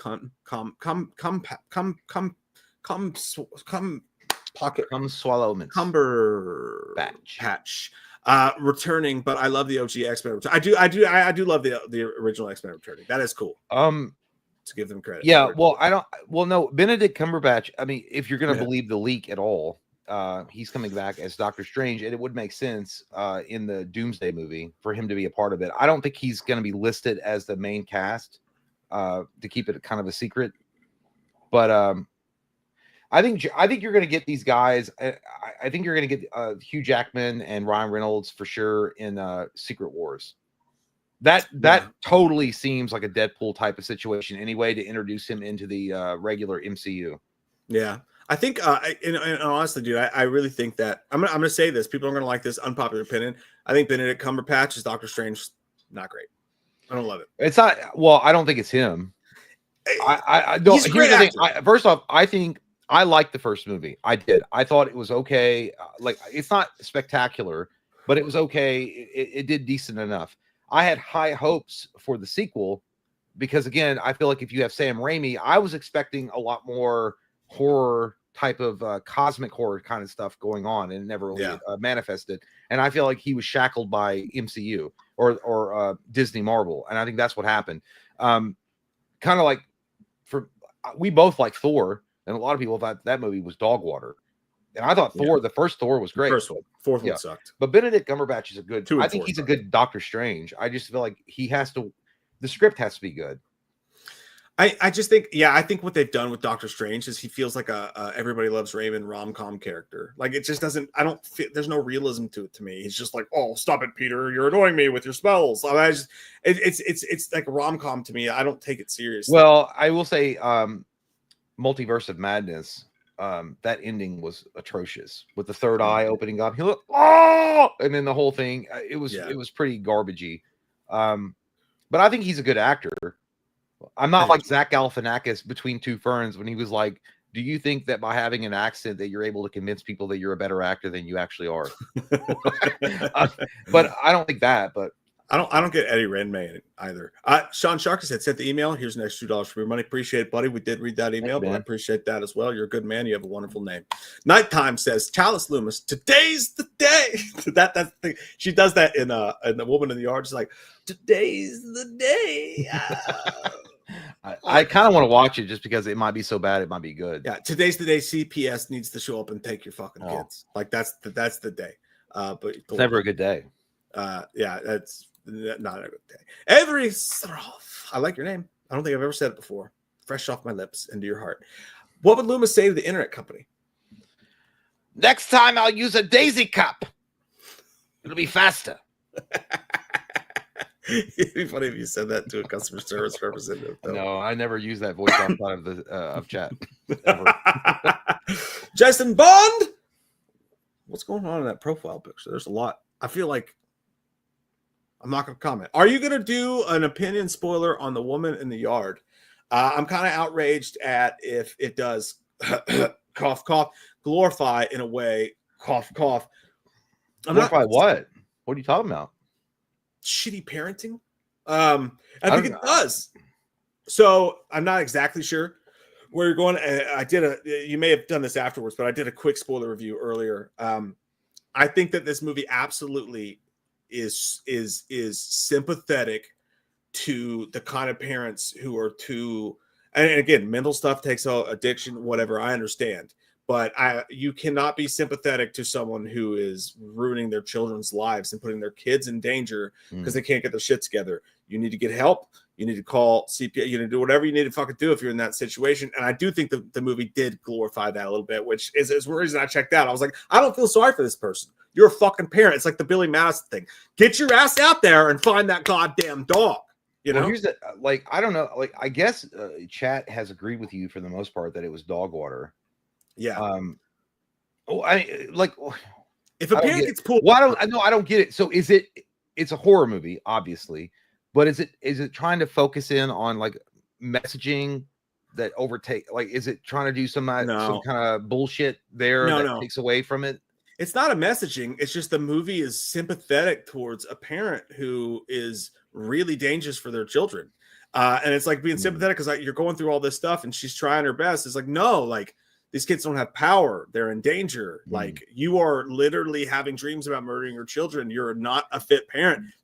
Those kids need to get fucking help. Well, and the movie is almost sympathetic towards the mom. And it's like, all I give a fuck about is those kids. Fuck this lady. Like she needs to get her shit figured out. You know, well, so Stacey James is like thought it was a spoof for half the trailer. I think he's on my Final Destination. I don't know, but I don't know. I might check it out when it's available for stream. But I really like. I swear to God, dude, on the trailer alone, I'm like, it looks like a cheap grab for money. It looked like such a cheap grab for money for in a horror sense, and I'm like, yeah, I don't know. Yeah, to me, what Blumhouse did was they went, oh, we're going to make it about grief and trauma, so people will have to take it seriously. At its core, it was a terrible PG-13 shit show of a horror movie, but they tried to make it super serious and artsy by having it being depressing as fuck. Even that writing didn't make sense, so they failed on all fucking quads. Okay, by the way, Stacey did clarify. It was The Woman in the Yard. Final Destination looks Oscar worthy compared to that shit. Okay, the trailer looks. Yeah, the trailer looked even worse. The trailer looked like Truth or Dare or some shit. It wasn't that. It was depressing as fuck. So not only was it bad, but it was also depressing and boring. Hey, David said, our DJ as Doom has me worried. Should be Josh Hartnett. Man, I fucking crushed that. Dude, what a great idea, you beautiful fucking man. Holy shit. Standing there posing like you're a model on the cover of Southern Living. By the way, the girl he's with kind of looks like your wife in a little bit. Just from far away, just a quick glance. I think he's with your wife right now. Well, you know what? She's divorced. That's fine. I have no problems doing that. Second time, no problems. We'll do that. We'll forge ahead. We'll forge ahead with the divorce and see what happens on the third time. My point being, A. Davis, you are correct. I think 100%, especially with Josh Hartnett's recent performance in the movie. What was it? Trapped. I think he would be great as as Doom's Victor Von Doom. I think he would pull that shit off 100%. Agreed. I also I'm not 100% against RDJ. I know some people like that's so weak, Marvel, and I get they are desperate. They are 100% desperate, yeah. But RDJ is a great fucking actor. If they come up with a really good story, that's the key. I think he could crush as Doom. So, but you also sound like a beaten wife. He can change if he goes to therapy. If he goes to therapy and he gets himself right, he can stop punching me in the face when I don't make his chicken noodle soup. You could look at that the RDJ situation. No, I'm kidding. I'm kidding, but I know. But like what I'm saying is like you really could look at the RDJ as Doom in two different ways. On one hand, you could say this is just Marvel desperate, reaching back into their bag. Oh my God, this is embarrassing. Or you could look at it and you could say that's actually some ballsy casting and some really interesting thing. So like I'm in between. Yeah, I am too, because here's the thing. I feel like Robert Downey Jr. is like self-sacrifice at the end of Endgame was amazingly written, and it does, to be fair, it kind of poops a little bit on what they did with Iron Man, and then you bring him back as a villain in order to reset the multiversal shit. I don't know. I mean, it works, and it's definitely intriguing. It's all going to be the writing. The writing's going to hit. It's going to hinge on the writing. I feel like I'm not worried. The Russo brothers are great. Like they're going to be great. Well, no, I mean, dude, look at what they had to do with like Winter Soldier, and then they go and do Infinity War and Endgame. What they've done in Marvel has been great. What they've done outside of Marvel, I did like The Gray Man. A lot of people shit on that. That was a good action movie. That was a good old school action movie. Ryan Gosling. Personally, I think that Doom is such an amazing villain. I would rather have had them introduce a new actor to play that part so we could see him later on down the road. Because Robert Downey Jr. is not going to come back for Doom. He's not. Like this motherfucker's making like this guy's making like Fort Knox money. He's done after this. Possibly, for sure. Gary, have you seen the comments on the Rust trailer? It's brutal and hilarious. I did not watch the trailer. It's too sad for me. Like I don't want to. It's just too sad for me. Like that. I don't know what to think. I was like, I can't believe that motherfucker like is releasing it. Like but you did say the same thing with the Crow. The Crow, and then also Twilight Zone, the movie, when those two kids got killed and that actor.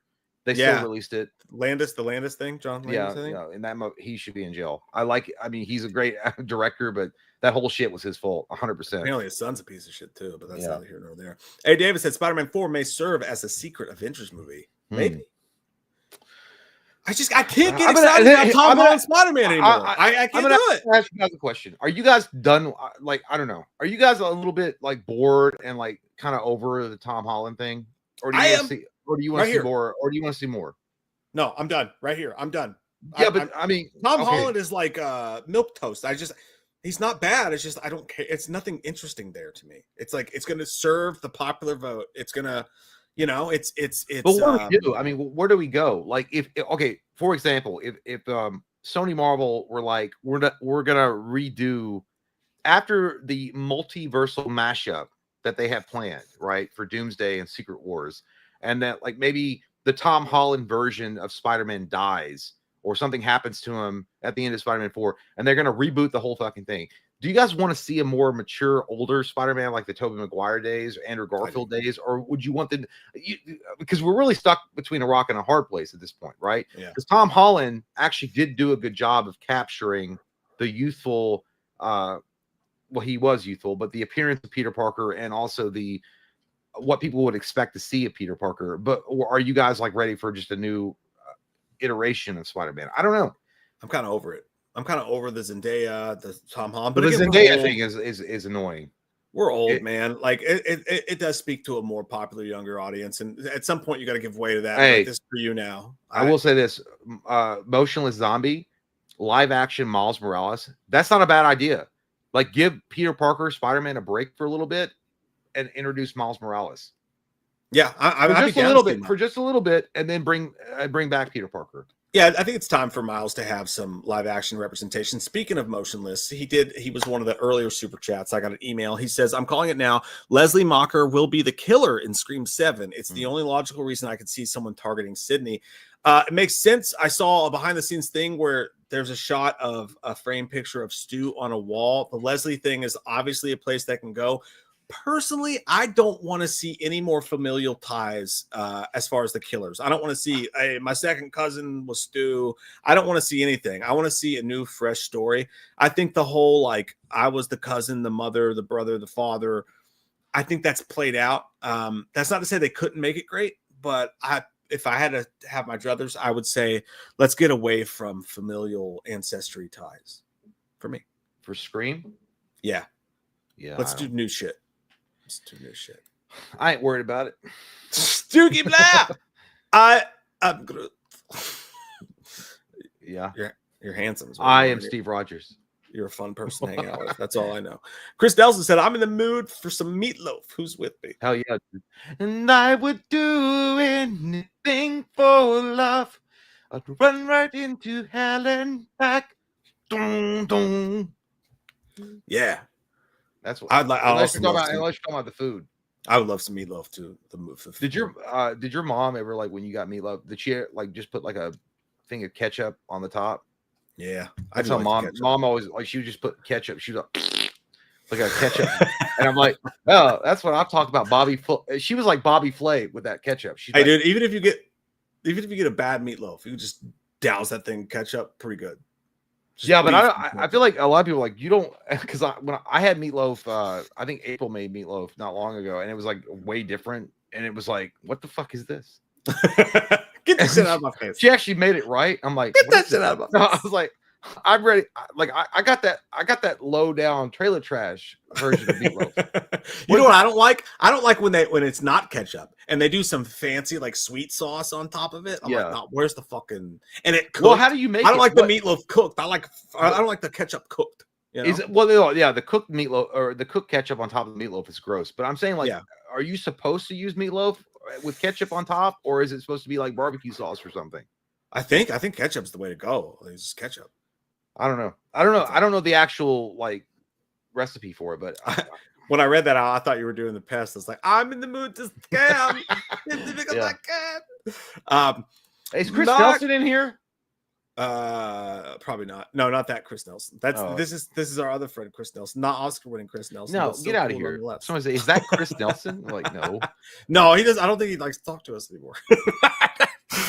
Still a wonderful person. He's a great guy. Just haven't heard from him in a while. That's Mike Pardon says, also don't know. I also got a new phone, so maybe that was it. I also don't know if Chris Pratt's returning.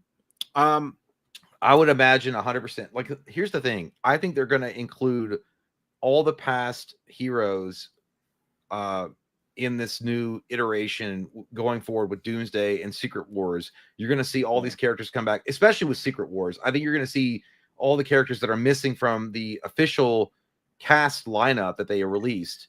And they want to simplify the roster, as it were. And I feel like some of them might either die, or they'll retire, or they'll get lost in the interdimensional exchange or whatever. But I think 100% Chris Pratt will be back one more time for Star-Lord. I love Star-Lord and I love Chris Pratt. I also get a weird sense that joke has kind of run its course. I think, well, yeah, I mean, yeah, well, they kind of, because Guardians of the Galaxy 3, that was pretty much a Rocket Raccoon story, which, by the way, was actually very good. Gotta rewatch that at some point for sure. It's fucking good, dude. It's really good. But the ending after a credit scene with Chris Pratt in that particular movie, I feel like it sets it up for him going off into the sunset after Secret Wars or something. Yeah, I think that I feel like Chris Pratt's. I'm too old to keep doing it. maybe it could be. Nighttime says, Mike, LA Beast is your twin in another dimension. I wish. That guy's got more nuts than I'll ever have. Do you in my know? life. Have you ever heard of Creator Clash? New. So they take YouTubers, some of them older YouTubers, and some current YouTubers, and they put them in a boxing match, and they have them fight. It's on iDubbbz. Well, I'm sure you don't know who that is either. But, well, no. So LA Beast is fighting Harley from what's that channel? Remember that channel where he would eat a bunch of food? Gay bacon strips. Oh, Epic Mealtime. That show was great. So the guy, the big bearded guy, Harley, is fighting LA Beast as on the main card. I would actually watch that because I like both those gentlemen. Well, he was. I just watched an interview with him. Dude, Harley seems like one of the nicest dudes of all time. But he was talking about LA Beast, and he's like, dude, he is the most intimidating motherfucker you've ever seen. Like how big he is. And he's like, he's a big boy, and he's also athletic. And he's like, but he's also really nice, which sucks. Because it's like, he's like, and he said one of the most like, I was like, damn, that's actually true. He's like, you can look at some people and you think they hit hard, and they don't. And then there's other people that they may not be classically trained in boxing, but they have this, they can hit really hard. He's like, that's what that guy is. Like LA Beast is that dude. And LA Beast is tough as fuck, dude. That guy's done a bunch of cool shit. Like that's the kind of internet I like, though. Like there's part of the internet that you don't like the drama alert and all that shit. I'm like, a bunch of fucking just not good people, in my opinion. They don't seem like good people. But there's a fun side of the internet, and that's like the Epic Mealtime dudes, LA Beast. Uh-huh. Will you give me one of those weird Irish beers in a glass? And stick it in my ass. I'm ready to get drunk. Shoot it up, Greg. I like it when it's hot. Papa Hattie's says, you want to see something scary, Jay? Watch Horror in the High Desert. No, thank you. I was married. I've been to Vegas. To a whore in the desert. Her vagina was a desert. Yeah. Austin says, hey, Jay, do you realize how close you've come to having your own cable guy? That Spectrum guy you talked about, that's what we were saying, man. We said the exact same thing. No, because I did nothing but praise that dude. So it's not, I wasn't being mean at all. So it better not happen at all. I'll do you on the stream. Oh my God.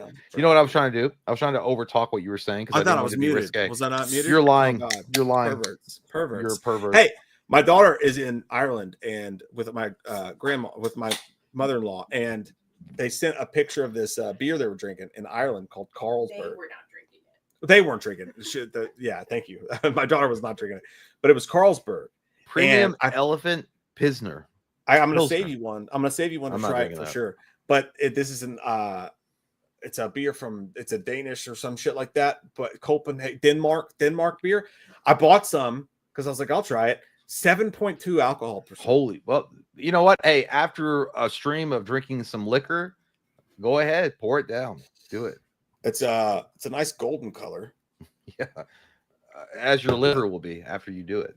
Yeah, I'm gonna let that simmer for a second. Before we try that together. Robin Barker, here's some cash towards your new AC. See, I thank you. I need it. That shit was expensive. I know, but I don't want us to get clipped and like, look at these fucking pieces of shit. By the way, he was joking. It's finance. It's fine. I'm kidding, but we do appreciate it. Thoughts on Miss Linda Carolini? Miss Vorty's joining the new. Oh, so hot. She's so hot, dude. Yeah. Like I think it's she's a talented actress, and she could definitely pull it off.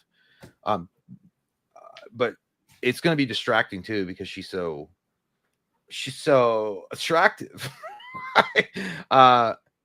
Is Mike? Oh, he took the battery out. Okay, I was like, what the fuck is going on? I thought I was in Skinamarink, and things were happening. But yeah, I feel like she's going to be fine. Like I said, she's a talented actress, so I feel like she'll pull it off. But to be honest, man, I just don't care about Pamela Voorhees. I just don't. I feel like, to be honest, no real Friday the 13th fan cares about Pamela Voorhees. They want to see Jason. They want to get into the nitty gritty. They want to see the hockey mask. They want to see the slayings in the forest by Jason, and I don't care about what his mom was doing. We all know the story, and I don't care. So if she's cast, here's the thing: I don't want it to be all focused around her for like 8 episodes. I don't. they'll probably do it. But the way you said that reminded me of 40-year-old version when Jason Single's singing the Dracula musical, and he's like, "And if I see Van Helsing, I swear I will slay him." You know, that's just yeah. Die, die, die. I will be right back. I have to go pee. Do it and enjoy it. Enjoy it hard for all of us here in America. Americans do it best. Sweet sexual sausages. Matt, I will have. I'm so sorry, guys. I'm so sorry if I cough right in the mic. I'm not trying to. It's just still caught in my Ganges. Vinny C says, "Guess what, you beautiful sons of bitches? Tomorrow is my 37th birthday. Can I get a birthday shout out from Lewis and Chalice? I will read that with Jay when he gets back. Happy birthday, though, Vinny. Beautiful man, kind person, love him. Fear talking to heads. Jim John rule. Fear the Talking Head says, Mike, taking one for the team so the rest of us can skip it. Thank you for your service, Barb. Hey, Barb, thank you. Appreciate that so much. You know, that's so much. I was just telling Katie earlier, I was like, it's so much funner to just go see a movie and do a quick thing on your phone afterwards without all the editing and all the, you know, whatever. I like doing that too for certain movies. But with these movies, it's just like, hey, this is a piece of fucking shit. And that's how I feel about it. And I feel like that's the most real reaction you can have to a movie, you know? You may not get into every detail, but yeah, I appreciate that. And it's fun. I get a kick out of it. Even if the movie sucks, I'm like, at least I could share my thank you guys. Because if I had to go do that by myself and not have anybody to talk to about it, it would suck, you know? Corso Travin says, and now the majestic mating call of the yak. I'm literally looking for a tube. Like, yak.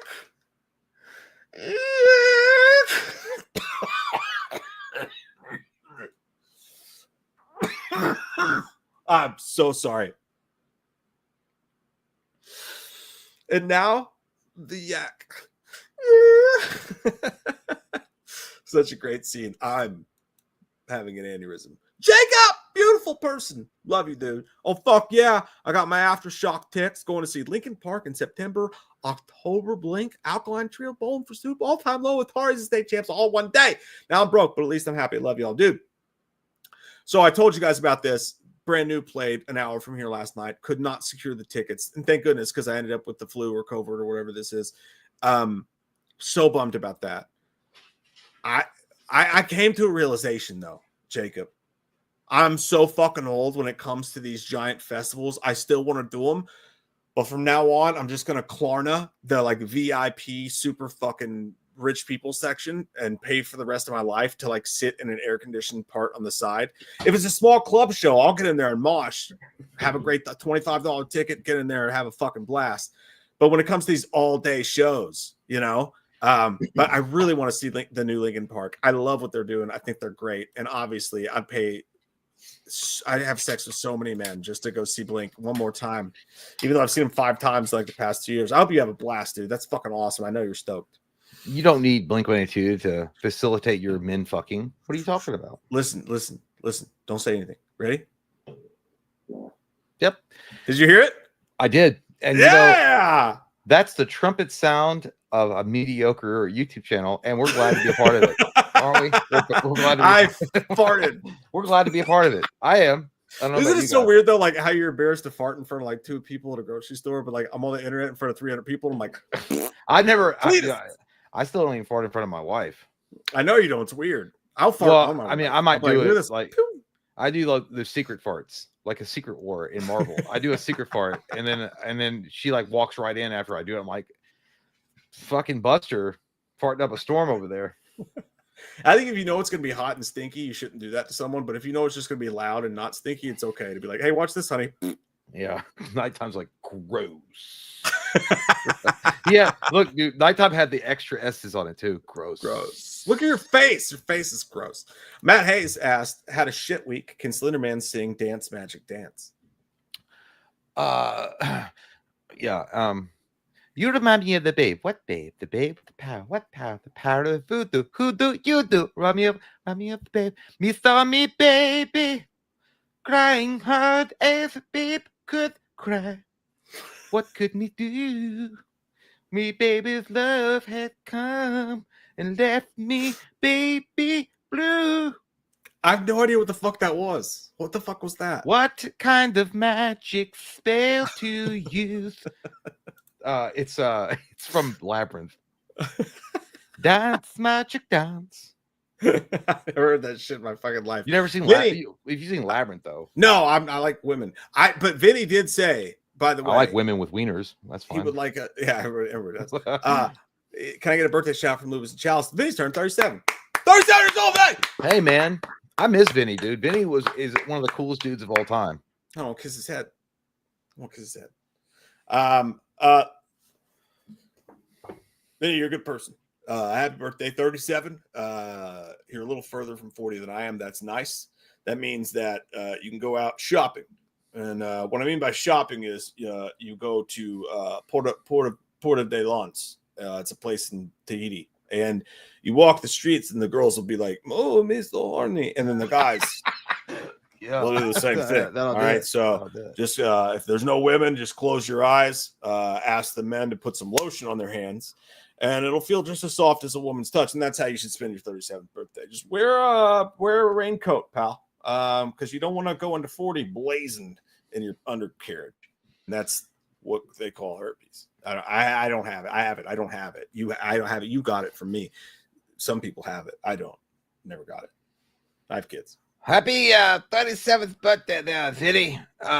Your profile pic looks like an updated version of Robert Stack's Unsolved Mysteries. Update. Vinny C was found living in Florida under the guise of a man, but we know he's not. You know what? I don't care what you are, Vinny. I hope you have a great 37th birthday. I would suggest being very careful revealing your identity to people that might not know that you're in the witness protection program, because that's what you look like. You look like you leaked the Epstein files, Vinny. The WikiLeaks, as they say. But happy birthday, Vinny C. And honor Vinny. Cheers, Vinny, for your birthday. Irish beer, Carlsberg, the Elephant Man, whatever the fuck that is. Dude. I swear to Christ, dude, if we had money to pay you, Vinny, and we had like an actual studio set up, I would like hire you in an instant to be like our producer. Like you would be in charge of all the tech problems, all the tech shit, everything. That'd be your job. That man is a fucking master on things. But don't do that. That's not good beer. I don't know what they're talking about. Maybe it's good in Ireland. That's not good beer. But he's also really one of the like nicest dude. Like I only met Vinny once. It was like Scarefest like 2 or 3 years ago. But dude, he was such a nice dude. He's a good man. This tastes and like I'm like, fuck, he's not coming out ever again, because he actually met us in real life. And he's like, those guys smell like pee, and I'm never gonna hang out with him again. And I don't think sour. I don't like it. Tomo says, Mike, did the beer sober you? That's not good, dude. Do you have any more? Hey, dude, somebody said Mike should hit smelling salts and try to do a shot. That's like some Incredible Hulk situations. Dude, I love the smelling salts. That shit was great. I know. Take that shit before you study for a test. Like, oh yeah, the United Civilization War. Hit the smelling salts right before the exam and make sure that you've been on Adderall for 6 months, and you're gonna fucking win. That beer sucks. That's not good. I'm gonna save you one. It's not good.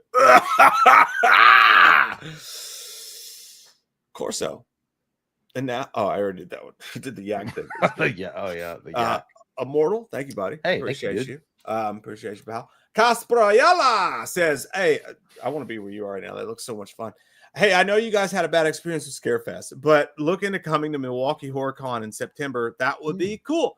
Also, behind the scenes, Scream 7 just dropped its picture of Teenage 2. I saw that. I mentioned it earlier. There's a picture on a wall of Teenage 2. Don't know where it comes from. Good tidings, good signs. Was it just what's his name from SLC Punk? Get it up, Matthew Lillard. Yeah, Matthew Lillard. Yeah, stupid shaggy. butthole. Hey man, yeah, I mean, we're open to free agents right now in the con circuit, as it were. So we never know where the wind's going to take us. So who knows? But Milwaukee, I've never been to Milwaukee. Milwaukee, meaning the good land. Yeah, I've never been there, and that's what the Indians called it, the good land. Love Wisconsin, dude. I love Wisconsin. Go to Wisconsin in the fucking spring. Those people have been held up, chains on their tires, dealing with snow. Spring hits and Wisconsin gets out of their fucking house and they party. It is the best place to go during spring. Yeah, well, I know that it's definitely a good place to be if you want to drive drunk, because I've seen multiple body cam videos where they've like, this is your 8th goddamn DUI, Jim. Okay. I'm like, They're hey, like- I'm trying my best. I'm in an AA meeting. Like, well, your best isn't good enough. Here's a fine. Get back on the road. Get out of here. Have a good day, pal. It is crazy how that works, though. But Wisconsin Milwaukee drinks, dude. Wisconsin. I know, that's fucking what I'm saying. drinks. Wisconsin is a drinking state, but I'm saying I heard Milwaukee's beautiful. I'd like to go. Casper Ayala says, speaking of new comedy, I met Doofy at Milwaukee HorCon, and he said he will be returning, and it's going to be similar to the first one with his Ghostface returning. When you said Doofy, I thought you meant the scary movie guy who we smoked a cigarette with outside of Scarefest. Very. Is that know who he meant? So he's saying, I think he's saying David Arquette says he'll be returning. I don't know. No, because the Wayans brothers are coming back and doing scary movie. Maybe that's what he meant. Maybe that's what he meant. Okay. Oh yeah. Okay, yeah, no, so that makes sense, because if they're gonna like parody the new Scream movies, that would make sense. I fucking hope he's right. That's awesome. I would love to see. Did he mention us? I mean, I know that he was impressed. He might have been a little bit overwhelmed, maybe a little bit shy and drunk. But we did hang out with him outside of Scarefest. When Jay and I look at you and you're like, you're drunk, you know you're in trouble. But it was funny. He actually, he's a great. He seemed like a really cool guy. He bummed a cigarette off me, which is fun, totally okay. And then he was like, he was asking full doofy. He was wearing the whole suit, yeah. And then, but it was weird to take him seriously. But he spoke very eloquently, but he was dressed as Doofy, and he was like, "What's up?" And I'm like, "Hey, how you doing?" And he's like, "Can I get that?" And, yeah, here's a Marlboro Light, and he's smoking it, and then he's like, "So what do you guys do?" And I told him, and then he's like, "But what do you do?" I'm like, in a nice way. Jay made it seem like he was being, not like an asshole, not like an asshole, but I was like, I don't know, we do YouTube videos on the internet. That's what my we name's do. Rod, and I like not like gay porn, just like, like I was like, like SNL, like a shittier version of SNL. He's like, I don't know about that. I'm like, all right, no, at some point he was like, no, I think I've seen some of your guys' stuff. He's like, I like. He was lying. Like, that was a cope. That was like him, like being like, you know what? I'm trying to connect with you fuckers because I borrowed a cigarette off of this weird ass guy. So yeah, but he was started talking about playing pinball with Rob Zombie. I don't know. He's like, you guys should come by the booth and like have a shot. I'm like, I can't do that. I would love to do that actually. I'll do that right now. Lee, you motherfucker! Thank you, buddy. Man. Thank you, Lee. Holy shit, dude. Thank you, fucking Lee. Mike needs it. His HVAC went out. My fucking HVAC went out. And they replaced it. And the new one's not working. Slowly but surely, we climb up that mountain together. I'm in hell. Happy Saturday, my sexy fellas. Hey, Loomis, I caught Michael stealing hubcaps. By the way, are you taking Michael and Chalice to see Snow White? You know, Lee, that was the first good idea you've ever had with your goddamn super chats. You're right. I will take Michael and Loomis. Or Michael and Chalice to go see Snow White. Your name's Loomis, stupid. Shut up, you herpy-infested lip piece of shit. I will take both of them to see Snow White and hope that they will fall asleep into a deep slumber that's called a coma. Because that movie is so bad, they will fall asleep and die. And then I will celebrate. Not coming to your shitty strip club and watching you prance around in your girly underwear. I will celebrate by going outside and setting off fireworks and drinking a fifth of tequila. Because I like the Mexicans.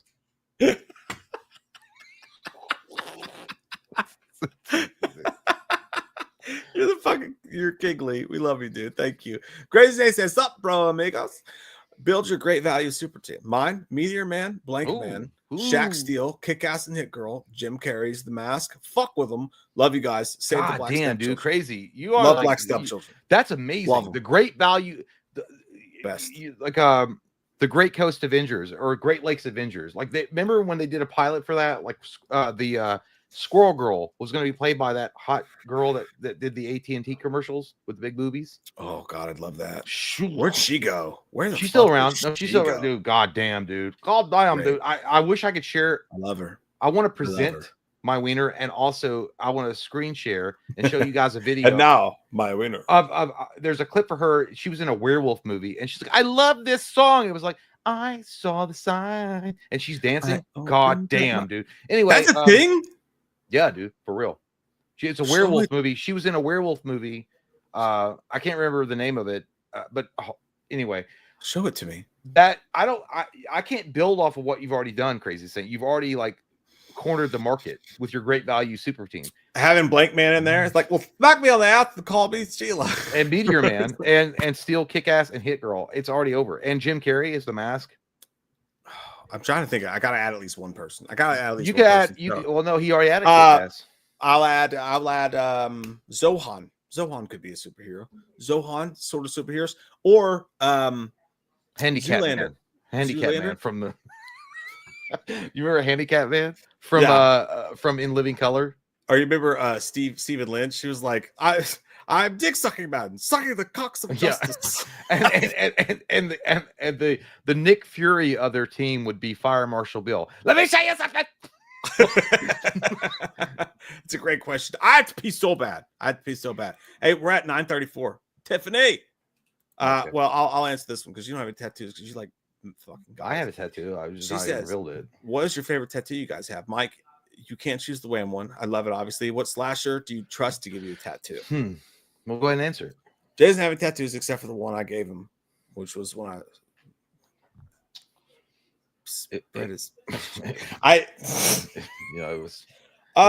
It was called a mark on my pancreas. It's not my favorite. I can't really pick a favorite, but I'm gonna go with one that's underrated that nobody ever sees that I think is a great fucking tattoo, and that's I fucking pull my earphones. It's I pull my fucking earphones and shit.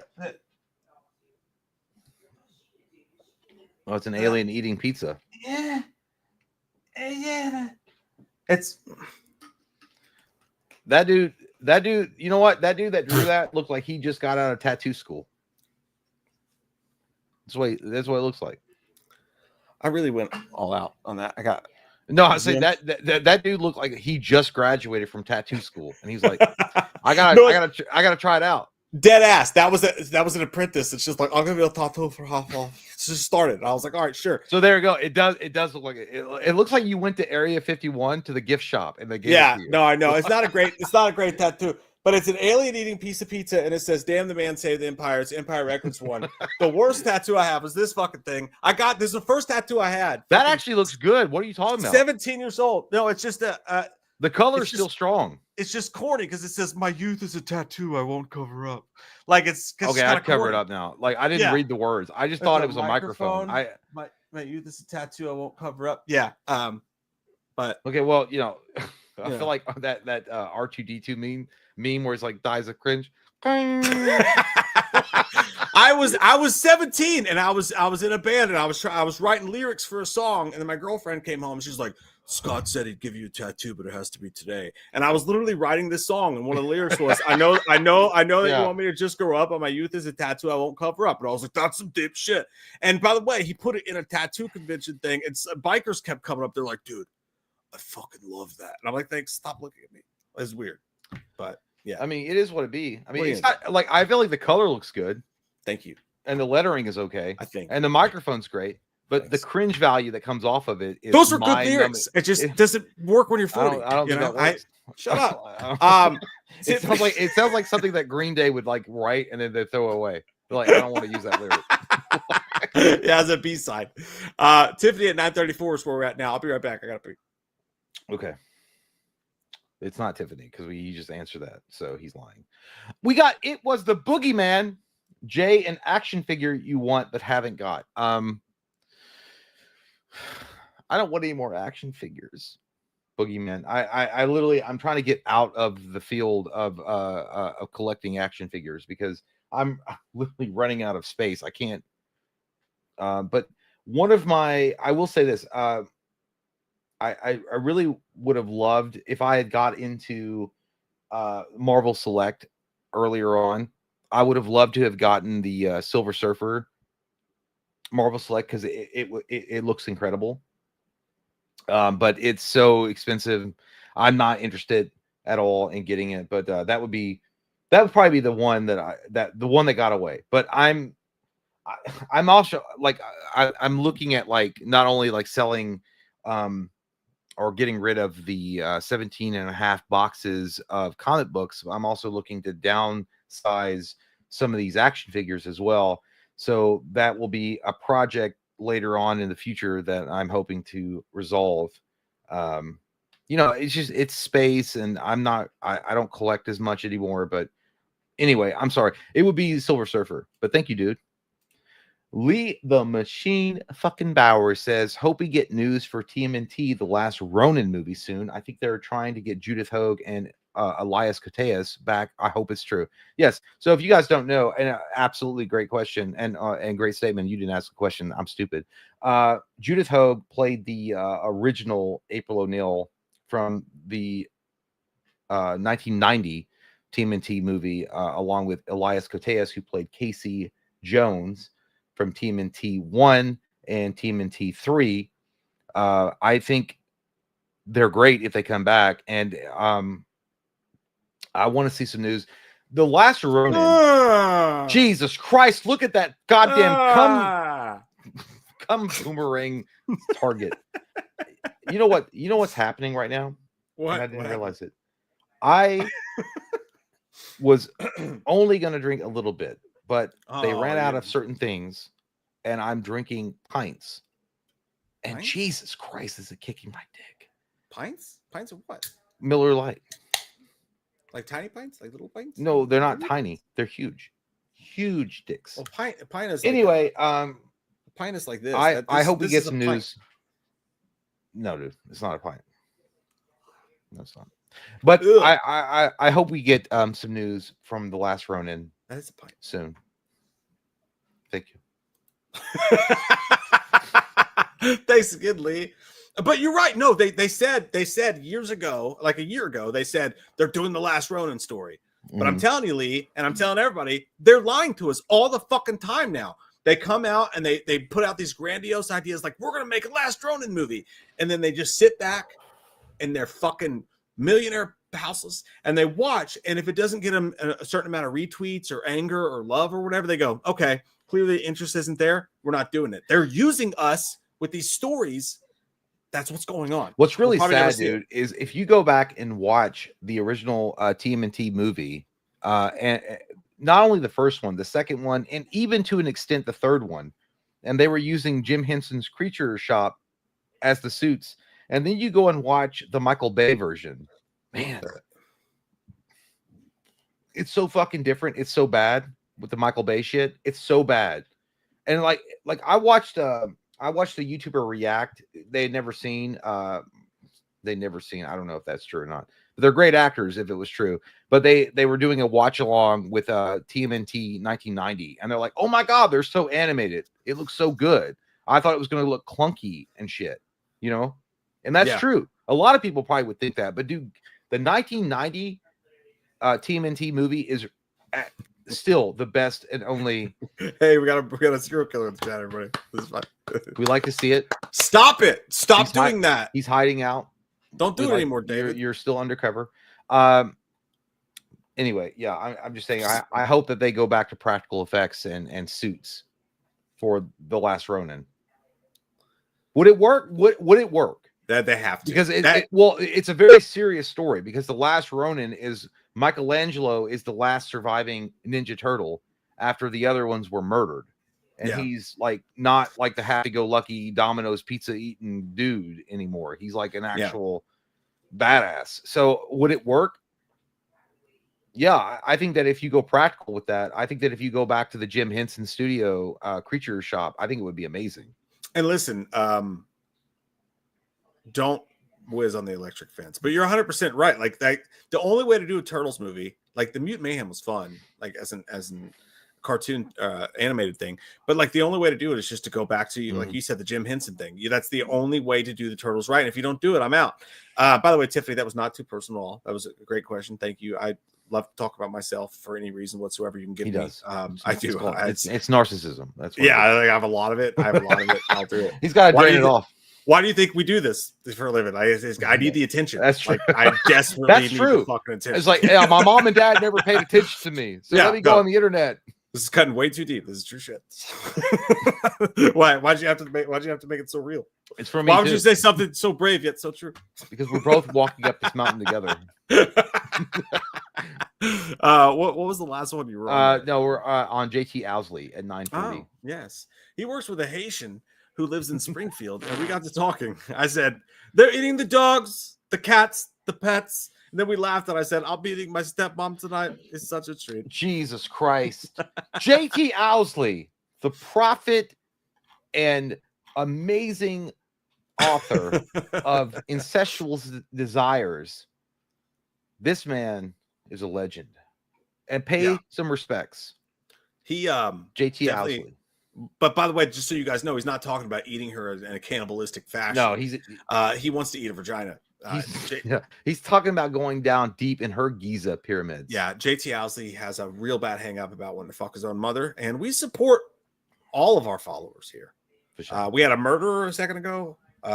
We had a and this guy. wants We had a to guy fuck one his mom. time. We had a guy like 2 years ago or 3 years ago. I don't remember. We were doing a live stream and people were calling in. I think he got arrested while we were like talking. I'm like, holy shit! Every saw JT coming, it's like, here we go. Yeah, I was like, Here we wow, dude. We did. We had a Patreon stream, and this dude got arrested. Fucking middle of the fucking stream. I mean, I was dude. like, I don't know what you're supposed to say. Like, yeah, all right, yeah, Yeah. cool, man. We had. I mean, it didn't happen on stream. It didn't happen on stream. He was, he but disappeared. But the and last then- thing he said was like, "I'm getting arrested." Like as he was fighting the police, he was leaning over and stretching for the keyboard, and he made sure that he typed, "I'm getting arrested," and they're like, Yeah. "You're gonna get charged with resisting." And he was like, "I gotta Yeah. say this." Yeah, we had a blackout drunk woman in a hotel room in Las Vegas try to pee in the middle of the stream, and we had to like close the. Yeah, that happened. We had to take a poop in the middle of the live stream on camera. Was that? Yeah, Maybe but that was the same guy who got he arrested. didn't show his turds. He just No. showed that he was on the toilet. Yeah, he didn't say anything about it. We looked. We're like, "Hey, man, are you taking a shit right now?" Yeah, He's like, "Yeah, he yeah, was. I He am." was I was taking like, "What are we doing? What are we doing?" By the way, if anybody wants to see anything like that, Patreon stream 1 week from tonight. Hang out, man. The next one's coming. It Join gets the crazy. Patreon. John the pot, John. Rick Gary. Gary, if death is after her family because they shouldn't exist, are the people in the other movies the grandchildren of the people she saved? I don't know. I mean, that's interesting. I feel like what's going to happen I'm too is drunk to taste this chicken. I think what's going to happen is that she's the one that is the progenitor of all of this, like Devon Sawa surviving that plane crash and having that psychic vision that got him off the plane and saved all those people. I think she's the one that started this ripple effect through time, and Death is fucking pissed. This is why Death comes so hard and gangsta after all these people, because he's like, you made me look like a bitch in the 1950s, and you've been hiding ever since, and now I got your number. I found you. But I do. I feel like it's gonna have a connection to Final Destination 1 and Devon Sawa. Yeah, that would make a lot of sense. Mota! He just changes so much every time we see him. He's going through a lot of good things. Motherfucker looks like Liu Kang that just found out that his brother died and he don't give a shit. He's like, I'll be at Mortal Kombat tomorrow. School zone lights not blinking, then I ain't drinking. There you go. Carry the two. That sounds wrong. I don't think you should do that. Be your I just hands went with up, you, though. man. I just Hey, went with you. Whatever. Kyle. Hey, Kyler. Thank you, man. Welcome to the shit show, pal. YouTube members also get that Skinamarink commentary from Jay. If you guys are interested, there's a button down there. You just click join. You get it all. It's not you worth get it it. all. The Skinamarink commentary. You guys are gonna be like, Look at this fucking can you guy. shut the fuck up? Billy says, I can't stop farting in my hand and smell it. You look like it. The show. Mm-hmm. That's You what look you look like- like when you smell your own farts. That's what will happen to you. It's like a halfway between like despair and pleasing. He looks like he's going, cheers, Yeah, it does. cheers. Dishes suck. This This is is raw. roll. Robin Barker, member for 9 months, says, needed this stream. Shitty week. I work with mentally disabled adults. Oh, so you know Jay. And we lost a very close client on the 18th, and my closest client is currently in the hospital. Wham gets me through. Thank you guys. Hey man, thank you, Robin. That That's- sucks, bro. But hey, thanks for stopping by and giving a little love back. I hope things get better for you through the week. But that sucks. Yeah, I have hey, all the respect in the world for people that do that shit. Like that shit is like some of the hardest shit ever. Yeah, and with what especially you the do. people who it matters to, and clearly it matters to you. And sorry to hear that, man. But hey, every time that you help somebody doing what you're doing, you're making a difference in the world, and that's a beautiful thing. So however hard that is, tomorrow is another day, another chance for you to help someone and make their day better. And I know that you will. And sorry that you had a bad week, dude. Sorry, man. And thank you. Avery, thank you, bud. I appreciate it. Appreciate it. Matt Hayes says, what are you doing, Matt? He's like pointing it at his dick turned sideways on the gate. Yeah, he looks like at the end of Halloween Ends, he's laying next to Michael Myers on the car. Just like, hey, Yeah. we're going to put this guy in the fucking meat grinder. He looks or like what? that dude that's going to get killed really early on in Halloween Kills. He's like, Michael Myers isn't real, idiots. Do you guys sit or stand when you wipe? Also, there's nothing wrong with sitting to pee. It's comfortable. Love you guys. Guys, he meant to say guys. He just misspelled it. I don't know. You know, the wiping technique has been passed down from father to son since the early days of the I'm a sitter. caveman. Sit. Yeah, some people sit, some people stand. I feel like it's whatever works best for you and gets the job done, I guess. Yeah, I'm a sitter. I don't know. I don't stand up. That's weird. Stand up and present. You're like, I will wipe my ass now as you look in the mirror. You know what I realized though? But sitting down peeing is not uncomfortable. No, dude, it's wonderful. I actually do it way more often now. I don't listen. I only do that when I think I have to poop, and then I'm sitting there, and then nothing's happening, and then I pee. I'm like, well, I just sat down when I pee. I saw a meme and it was like a Joker thing. He's like, not every. He's like, every poo poo has a pee pee, but not every pee should have a poo poo. I know, it was one of the greatest moments, like that meme or that whatever it was. It was so truthful. Mm-hmm. It was so truthful. Hey, the best time to sit down and pee is when you wake up with a hard on. By the way, that means your heart's working. Great news. You wake up with a hard on. Don't need to go to the doctor. You're great. That's how I treat my life. But yeah, you definitely got to pee. Sit down to pee when you have a boner. It's way easier. But I enjoy sitting down when I pee because not like I won't do it like I'm not gonna. If I'm in a restaurant, I'm gonna stand up and pee in the urinal like a goddamn man, and I'm gonna have a strong stream when I do it. I'm gonna have a strong stream when I do it. But like when you're in your house, it's 2 a.m. You wake up, you got to pee. You sit down on the toilet. And sometimes I'll fall asleep afterwards. I'll sit down. I'll just fucking pass right out. Just having a nice woman pee. And your profile pic also looks like you're like, hey, are you over 18? I got an OnlyFans spot ready to go. This guy sits down when he pees. Take it or leave it. Says resend an email. Please keep an eye out. Thanks, y'all. That might have been earlier. It must have been earlier because I don't have any new emails. I don't have any new emails. Take it. I don't have any new emails. Oh, 1 second. 1 second. Where'd you go? It'd take 2 seconds. 2 seconds. Why? You gonna fuck? It only takes him 2 seconds to fuck, is what he was trying to say. Owner of a lonely fart. Did it.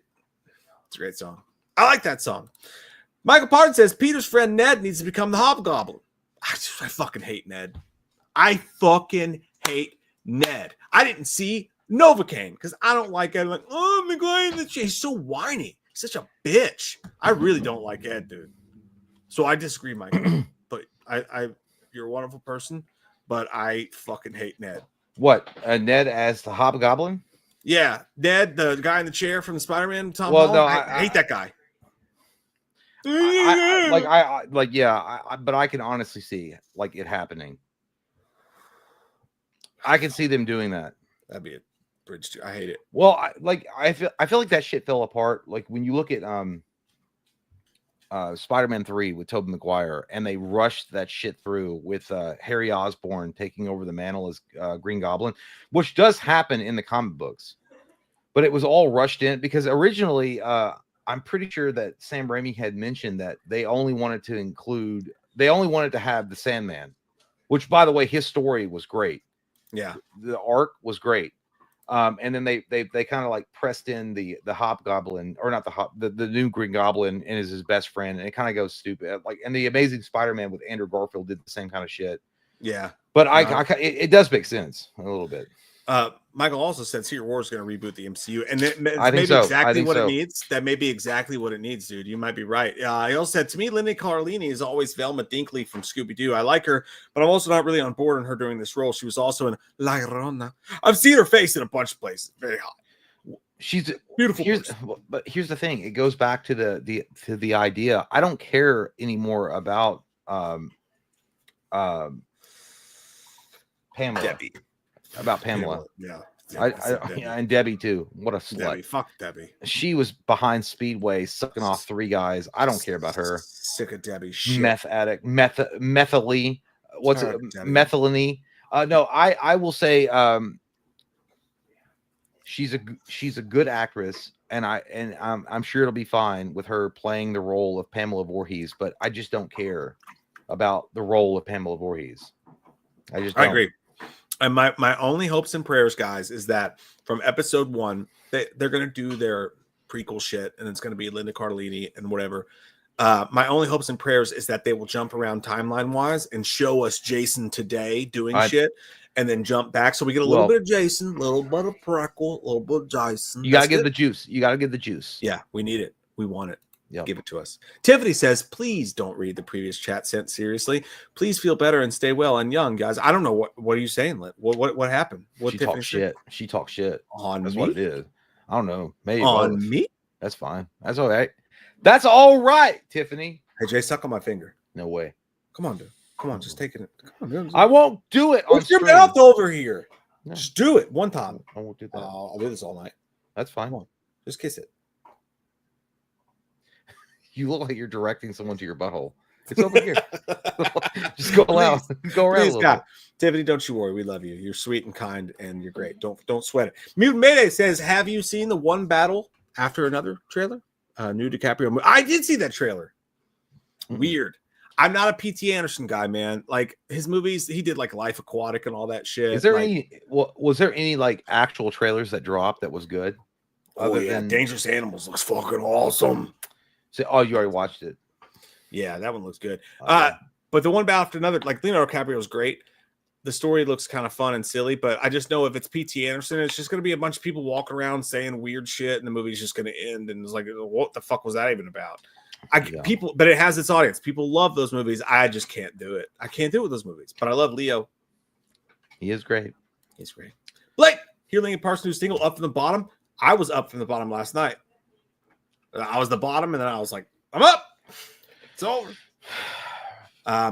Get out of here with your female singer. I don't. Dude, why did they? I'm kidding. I don't care. Why did they release that song? I'm really confused. Like, because their whole album came out and they put out a brand new single. I don't know if it's like a B-side they're doing or promoting a tour. Either way, great lyrics. Well, great song. Eric, she's so great. Eric from Pretty Much It that we streamed with earlier this week. He actually said it right. He was like, when the Linkin Park that's doing like new content or new songs is good, but the problem is when they're trying to recreate the old songs and replacing Chester, where people are pissed. Yeah, sure. I think she does a good job at both personally, but like I love their new songs. There's a lyric in there in the bridge where it's like, Dad never loved him, but Mom told him he was bad enough so many times he believed it. And I was like, that sounds like my life. I really enjoy the song a lot, and I'm going to cry to it later. No, the song's really good, and I think she's an amazing singer. And if you guys are Linkin Park fans at all, or of the new Linkin Park, and I told Eric this the other night, go look up a song by a band called Dead Sarah, The Weatherman. That's her. That's her old band, and the song's called The Weatherman, and it's a fucking banger. She's been doing this shit for a long time. I'm not really interested in getting the weather report from someone who's dead. Shut up! She's not dead. She's alive. What are you talking about? What stupid idiot? I thought that was the name of the song. Dead Stupid Sarah. Idiot. No, I see what you did. Catch on. Dana Flores says hi. Thanks for the dick pics. Both. You're welcome. You're welcome. We mail them out. We put them in a bottle and we put them in the ocean. I think the lighting looked great. Someone got them. Yeah. I'm glad someone finally received those. I'm glad someone finally received the prize that was offered. Papa Eddie says, "What's the most scariest, annoying movie theater experience you guys have ever had?" It's a lot. But here's the problem. I think that we were ruining it for other people. That we have gone and seen horror movies before, and they were serving pitchers of beer. And Mike and I got more and more toasty, and then acted like assholes. But we never screamed. We never screamed anything out. We never acted like Well, no, we were like giggling though on certain scenes that probably shouldn't. We were like giggling like schoolgirls, like she didn't make the cheerleading squad, like stupid shit. I remember, and I know that we were annoying, dude. I know that we were. We went and seen Cabin in the Woods back in the day at Movie Tavern, and we were drinking lots of cervezas, so many, and because that movie shocked me. It was so good, though. It was so good. It was so different. I didn't expect what was going on, but so we got giggly. Yeah, I got an easy one here. Went to see one of the Saw sequels with my wife in Winchester. That time it was called Movies 9, and the theater's almost completely empty. Me and my wife were sitting there. Saw 3 or 4, one of those deep ones. And we're sitting there, and this couple in front of us sat down right in front of us in an empty theater, and started making all sorts of weird noises, like yeah. I'm not gonna. And I was like, what the fuck? And they had a blanket over top, so it's like someone's getting their handy. Hot. At some point, this motherfucker, and this is all on me, I don't know what happened to my brain. He turns around to us, pulls out his popcorn. He's like, hey, you guys want some popcorn? Crackhead motherfucker. Looks dead at you course. guys want some popcorn? Give me that. And I fucking panicked, dude. Like, you ever get to Taco Bell and Give you're me like, that fucking needle-infested popcorn. Yeah, like you ever go to Taco Bell and you're like, oh, fuck, all the Mexican pizza. And you're like, I didn't even want a Mexican pizza. I panicked and I just went, sure. I just put my hand in this guy's popcorn, took a glob of popcorn. It was like, oh, blah, blah, blah. And Katie, I turned around and Katie was like, I can't believe you. I was like, I didn't know what to do. It was weird. So I ate the guy's popcorn. And then they fucking lit up a cigarette in the fucking movie theater, dude. Yeah. A live cigarette. We got a live one here. They lit up a fucking, and I was like, are they, yeah, they're fucking smoking. And then there was a different smoke smell. And this had to be crack or like meth or some shit like that. Mm-hmm. And I got it afterwards. I was like, they offer us popcorn because then they're like, we offer them popcorn. They won't tell on us for smoking meth in the movie theater. So I definitely ate a meth head's popcorn, and I don't think a movie can get scarier than that. But you're stronger for it. You're stronger. Yeah, I got all the. I don't. You know, I don't have a specific I don't have a story like that. But I have this unnatural like Hulk-like rage, and it's happened before when I've gone to see a horror movie, and I'm like I'm preparing myself. I have to go through a whole ritual to watch like a horror movie on the big screen because I'm like, I can't move. I can't look away. There's no subtitles. I can't pause it. So I have to be in the moment. And what drives me up a fucking wall is when people bring their babies in the goddamn theater. Yeah, I don't like that. 2-year-olds, 1-year-olds, and you hear, like,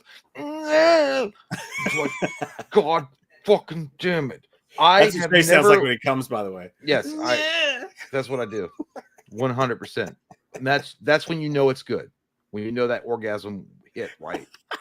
But I cannot stand it was The Ring that happened in, and there was another horror movie I went and seen, and I heard a baby crying. I'm like, what the fucking shit? Not They Live. You're Next. There was you and I were in. You're something Next, like there was a baby in the fucking. And I'm like, what the fuck is going on? And like the only horror that I experienced during those movies was like, why hasn't CPS been called? It's weird. That's how I felt watching fucking Lady in the Yard or whatever the fuck that was. 100% same thing. Mota says, Mota, you fucking changed pictures already. It's been fucking 20 minutes. You look different all of a sudden. He looks awesome. He looks like having a good He time. looks like Psychosis from WCW. Any updates on the Friday the 13th TV series? Also, are we gaming on that Patreon stream? I love seeing Jay almost faint. On what? I guess when we're playing Amenity or whatever the fuck that weird. Oh yeah. You know what? I swear to God, dude, I should have turned the camera on when I was doing that Skinamarink skid mark because there was a lot of moments. But I don't know. We don't exactly have that show planned out. It's next week. It's 1 week from tonight. I don't know if we'll be in person or we'll be remote, or if we'll be playing games or whatever. We're going to figure it out. We're going to try to make it a special. I was thinking maybe it's been a couple months since we've done a good old-fashioned old school Patreon stream where we literally chug beers, listen to music, play some music, whatever. Maybe we'll do that. Maybe we'll do something different. I don't know. We'll talk about it. But yeah, it's going to be a fun one. It's going to be a fun one. Tonight's been a fun one. I've had a great time. I've had a great time. Despite the internet difficulties, it's been great. And listen, guys, here's the thing. We started a show tonight. Okay, we started a show tonight. Fucking shit show first half hour. We had to start a brand new stream, and look, almost 300 people in here, 11 o'clock at night, still Love y'all. hanging. Thank you. You guys are the best. You guys put up with our bullshit. We don't deserve you. We appreciate you so fucking much. Thank Show. you. Thank you, man. DJ Graham says, I wanted to see, and thank you, buddy. I want to see the Alto Nights in theaters because it's another Robert De Niro mob boss film, but I keep hearing disappointing things about it. Things like basically it's Goodfellas, but without the exciting parts. Dude, it's like this blows my fucking mind. We watched that trailer in a stream, right? Alto Nights, Robert De Niro, mob film, fucking Scorsese vibes. No one gives a fuck. It's not even playing anywhere near. I have to drive 45 minutes to see. Dude, 20 years ago, a fucking Robert De Niro mob film comes out. Everyone's talking about it. It's a big fucking deal. It's a blockbuster. Are movies dying? No, Are movies fucking dead? I don't know. I think that was poor marketing, and I feel like De Niro has really watered down his presence. That's fair. With some of his proclamations, as it were, on the steps of Congress. I feel like that's a problem. Like, you know, and again, everyone is entitled to their opinion, but free speech is great, but it's not without consequence. You can fly too close to the sun. Yeah. And I feel like that's what's happened. But personally, I also think it's bad marketing, to be fair. I think it's just really bad marketing. That's fair. Yeah, so who knows? But I was looking forward to that too. I fucking shit, man. But also, I'm really worried about the state of movies in general. But we must not dwell. Not on Rex Manning Day. We must not do that. Not on Rex Manning Day. Hey, tonight was fucking fun as shit. You guys are the best fucking community out of all. Very forgiving. Thank you. I throw myself onto the mercy of the court for the internet, and I will definitely fondle your balls if you want. Yes, we will touch them. We will touch them. Also, watch Vice Principals on HBO Max. That shit's fucking hilarious. Been watching it. Danny McBride, Walton Goggins. Dude, you'll laugh your sick fucking ass off. It's so good. I love it, but not as much as I love you guys. We love you guys so much. Good night. Thanks for hanging tonight. We'll see you possibly sooner than you think. Might have a stream coming up soon. Next Tuesday, I think. Dicks. Oh, so many dicks. God, it's so gross, dude. I love all these dicks. Yeah. Oh, God. Good night. It'll be next week. We'll see you next week, sometime next week. Bye, guys. Stupid.